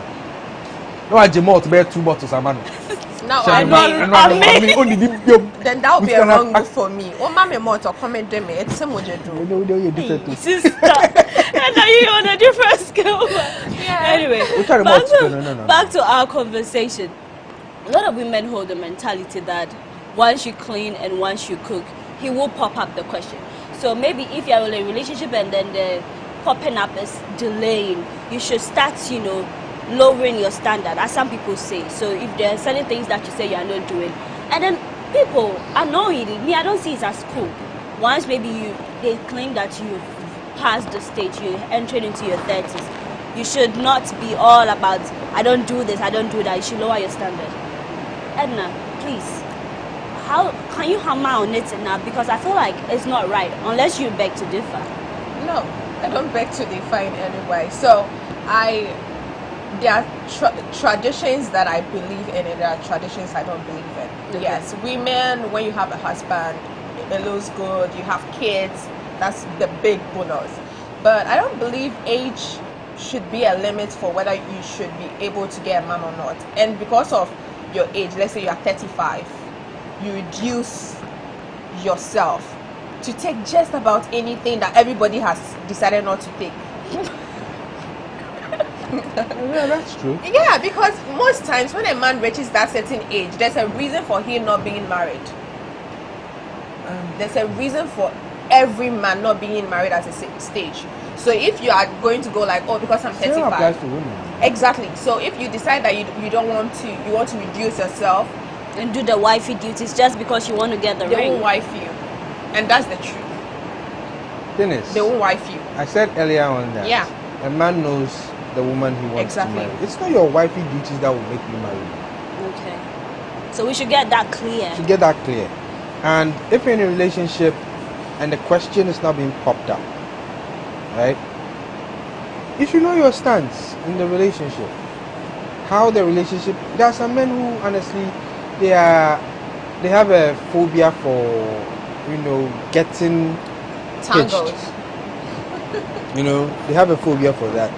Maybe he wants to do it, but you know, there's this cold feet thing that dwells once in a while. He needs to be propped, he needs to be pressured here and there before maybe he makes that bold step. And secondly, with the woman thing, honestly speaking, if you look, there are sometimes, and it happens, you're 35 going up and you haven't found yourself somebody. Trust me, the kind of people that you meet are the people who are actually below you. Because 90% of the people who are at par with you or above you, they're already married, especially the men. Okay. You find out that you're dating maybe a 30-year-old man, or you find out that it is 30-year-old men who are by far younger than you who will be approaching, because they are the ones who are available. We the 35 and above 40s, 90% of us are taken. Or you end up settling with a married man on the side. No, but I get that, but I know from a lot of people's experiences that sometimes I'm not saying divorce is good, but there are a lot of divorce. Yes, that's what I'm saying. Yes. So the 10% are the divorcees, the widowers. So you and get your own. The narcissists. You get your own. You know the narcissists too, right? You get they form the 10%. So you could and how many widowers are there? How many divorced men are there? There are some men who, as a result of a very bad divorce, they probably don't want to commit to a woman again. All they want to do is probably cohabitate with you, and that is all. You know, and maybe a widower, he's probably even looking for maybe a mother for his kids. Not really. Very few of them, you know. Some want that. Some probably end up falling in love. But then for a woman who is also looking for marriage, like, you know, you want to settle, you want to be someone's missus, so you meet the 10% for a widower or a man who's... Narcissist, there's a no-go area for you. It's out. Don't ever go out with in that case, because like, okay, he's seen it all. It's not like maybe he's looking for someone to just be with, of course. Then I feel like that's the time where women feel like, oh, I have to do this because he has to consider me. He has to someone consider he can... me. Yeah. No, don't make yourself that desperate to be considered. Me, I always say that. As a woman, don't make yourself, if they don't come, and it is some edges that you need to settle. Look, there are people around. You could always make a booty call, you just get your something settled. You do your thing. Then I always say it's an itch that you had or that you have that needs to be scratched. The person comes, scratches that itch for you, and we move. But don't settle for anything. Don't just settle for anything. If you think you're not, the flow is not there, Why do you do it? It's just the sex. Get it over with, and you're good to go. And I think, Paula, women have, and I don't know, so okay, you know, women that are desperate for marriage, they don't get a marriage. It's the ones that are not looking. You're not even married. Some who are desperate for marriage get it. Just they end up getting what they probably didn't bargain for. Yeah. So that's what I'm saying. That so you might be minding your business. You know, you are not ready. That's what it keeps on coming. The reason why this happens is as a result of a woman not being determined by marriage, the marriage status. If a man knows a woman is self-assured, has her own identity, men are usually attracted to women that have self-respect, knows their identity, and are supportive. Some are actually intimidated by them. Oh, no, I'm not talking about those. No, I'm not talking about. Not even them. Some are even intimidated by those kind of women. No, but you don't need your wife got a master's. She's a doctor, and they are like, no, this person I don't want to. Then you don't It's need unfortunate, but like I said, I'm a man, so I'm speaking for men.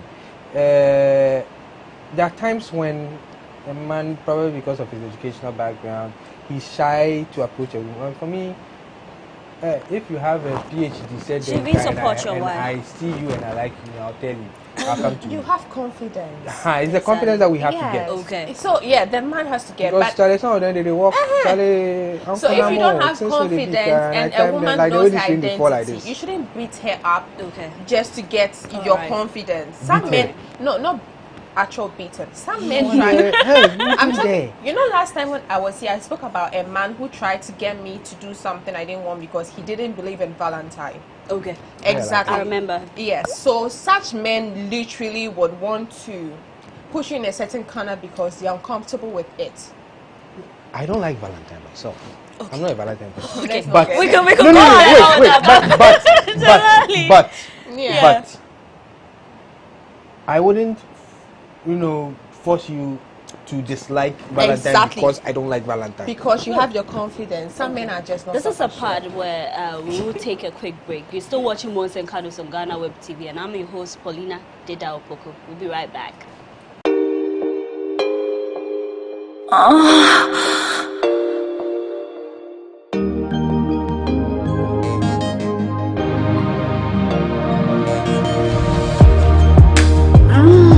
Right there.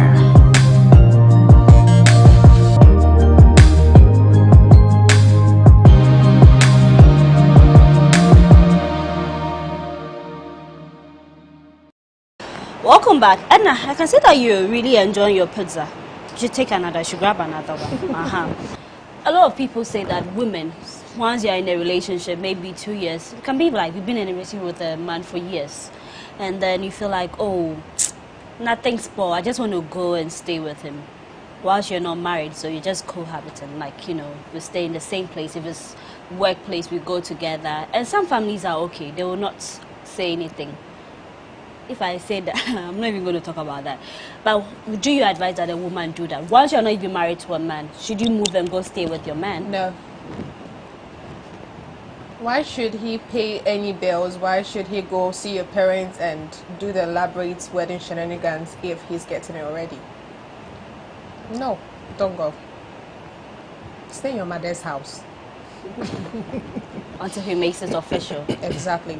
Don't give him something that is meant for marriage. Same way a man won't give you money for a wife to you as a girlfriend. So basically, don't go. Just stay in your parents' home until you're married. 1 minute silence. Okay. I hope that sinks. I hope our sisters watching, if you find yourself in that situation, you decide. Edna has said it, but then you decide whether you want to go to your mother's house or you still want to be with your man. You know what you get in there, sis. It's up to you. Edna, but some women today think that their biological clock, is ticking. So, they can just forgo it and then go move in. If it's case you want to have, we have, and then we'll move forward. Unless you don't believe in the home marriage institution, okay? I know some people that don't want the marriage. They want to have a man, have the kids, live their life like married couples do, except they haven't had the certification to go with it. Okay. If you believe in that, that's different. I That's can't fine. fault you. But if you think your biological clock is ticking and you want kids, you can have kids in your parents' home, can't you? You can. Exactly. And even your mom will be there to assist you. Okay. You don't need a maid. Thank you, my sister. Dalali, are men moved with that? Are you okay with the woman moving in to come stay with you whilst you've not even made the thing official? Will you even be tempted, or will something push you? Will you be pressurized to ask her hand in marriage once she's even staying in the house and doing all the wifey duties? Well, it depends on the man. Some will like it. I mean, you know you see, some will just, grab it. The morning afternoon something, it will happen. I know pathway. Sorry, na copra. Very cheesy. Just like very cheesy. You see.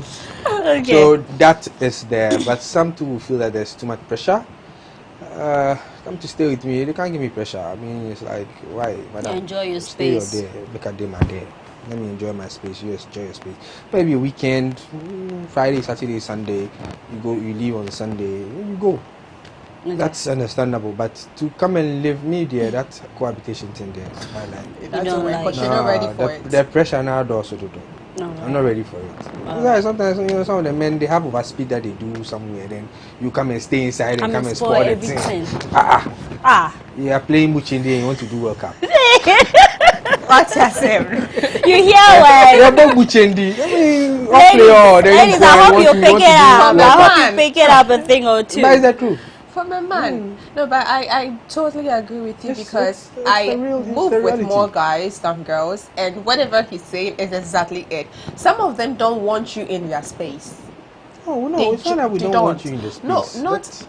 If you come once in a while, as you said, it's good. But you being in his space 24/7, no.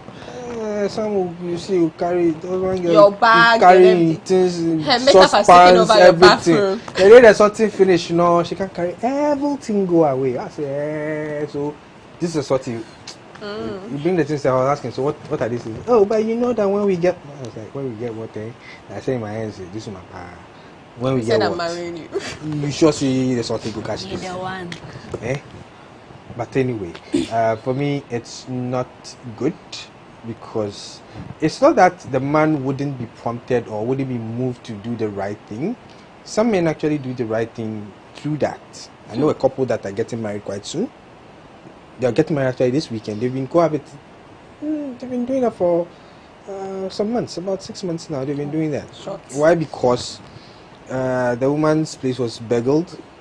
She had armed robbers worrying her. So she ended up moving in with her fiancé boyfriend, and now they're getting married this weekend. By then they were doing the whole counseling thing at church, right? Where they shouldn't have been. My pastor will say, do not. What's the word that he uses? He says, well, do not soil your matrimonial bed or something. Like I said, right now, that thing, like I said, sex is right now is overrated. Yeah. That's sacrament. With all said and that, we can laugh about it, but then see, virgins are winning. We are still winning. Don't let no one tell you that we are winning. You might feel like everybody's giving out sex, so you should give. We are not going to preach that. We are still winning. Virgins are winning. Yeah, we're keeping it. Keeping it tight for daddy. So all we're saying is that you should save something for your man. You shouldn't do or you shouldn't expose everything. So this is it. What is left to discover? That's what we're saying. So our last words, what would we say to our viewers who are interested, who have been paying attention to this week's topic? Okay, so I would say first, women should respect themselves, and then second, respect the man, because if you respect him, there is no way you would treat him like a money bank. ATM machine. ATM machine. ATM. Sorry, it's not even ATM machine. ATM is so ATM. That's it. So once you respect him, there's no way you go that way. And I believe men should be discerning enough to know when a woman wants you for you and for your money. And please give the money where it's due. I would need to say this And because when? no, where it is due in a sense that some men date the right girls and give them money to the slave queens out there that want you for your money. So you should be discerning enough. Give them money where it is due. I don't even want to talk because if I start to talk, HQ, another one. you know. So Delali, drop your O for us. Well, mine is simple. Know your worth first. Respect your man. Respect yourself, and it's about knowing your worth.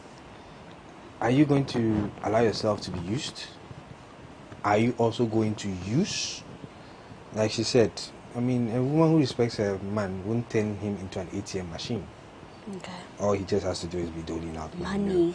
And as for the, putting the money where it has to be, that one is somewhat debatable though. But like she said, that's a story for another day.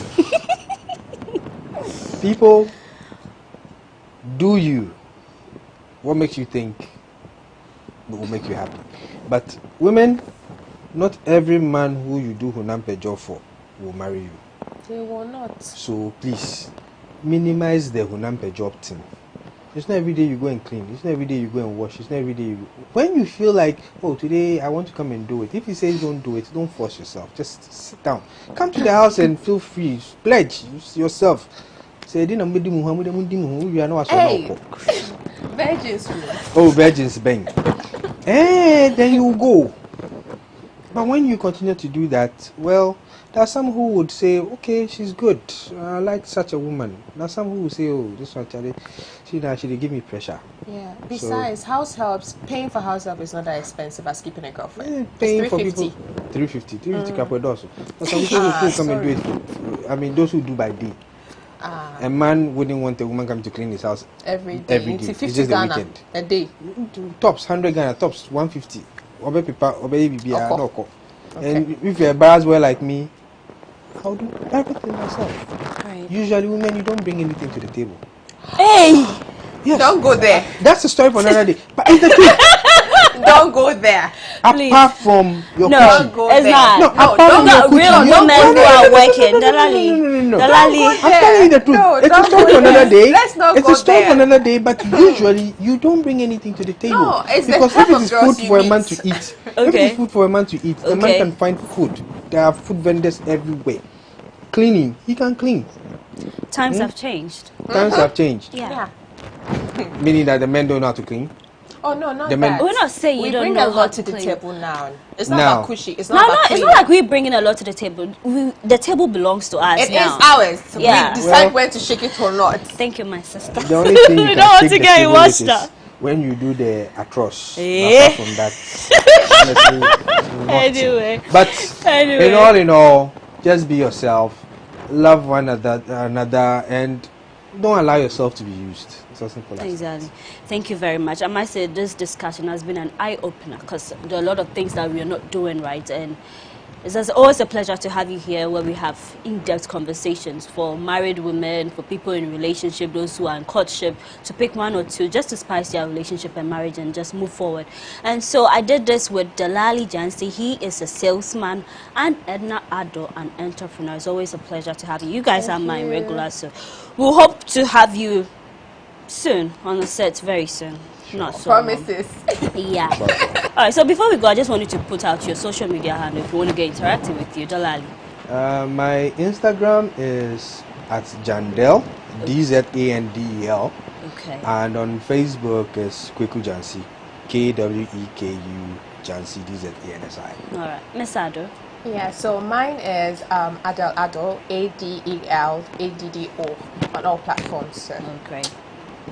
Thanks for coming to Mons and Cuddles. Now, my makeup was done by The Corporate Chick. You can follow her on Instagram. Check her out for all occasion. Kiki Sadiq is going to glam you up. Mons and Cuddles is sponsored by Cheezer Pizza. So Cheezer Pizza has all you want from juices, smoothies, jollof, fried rice, park, and meatballs.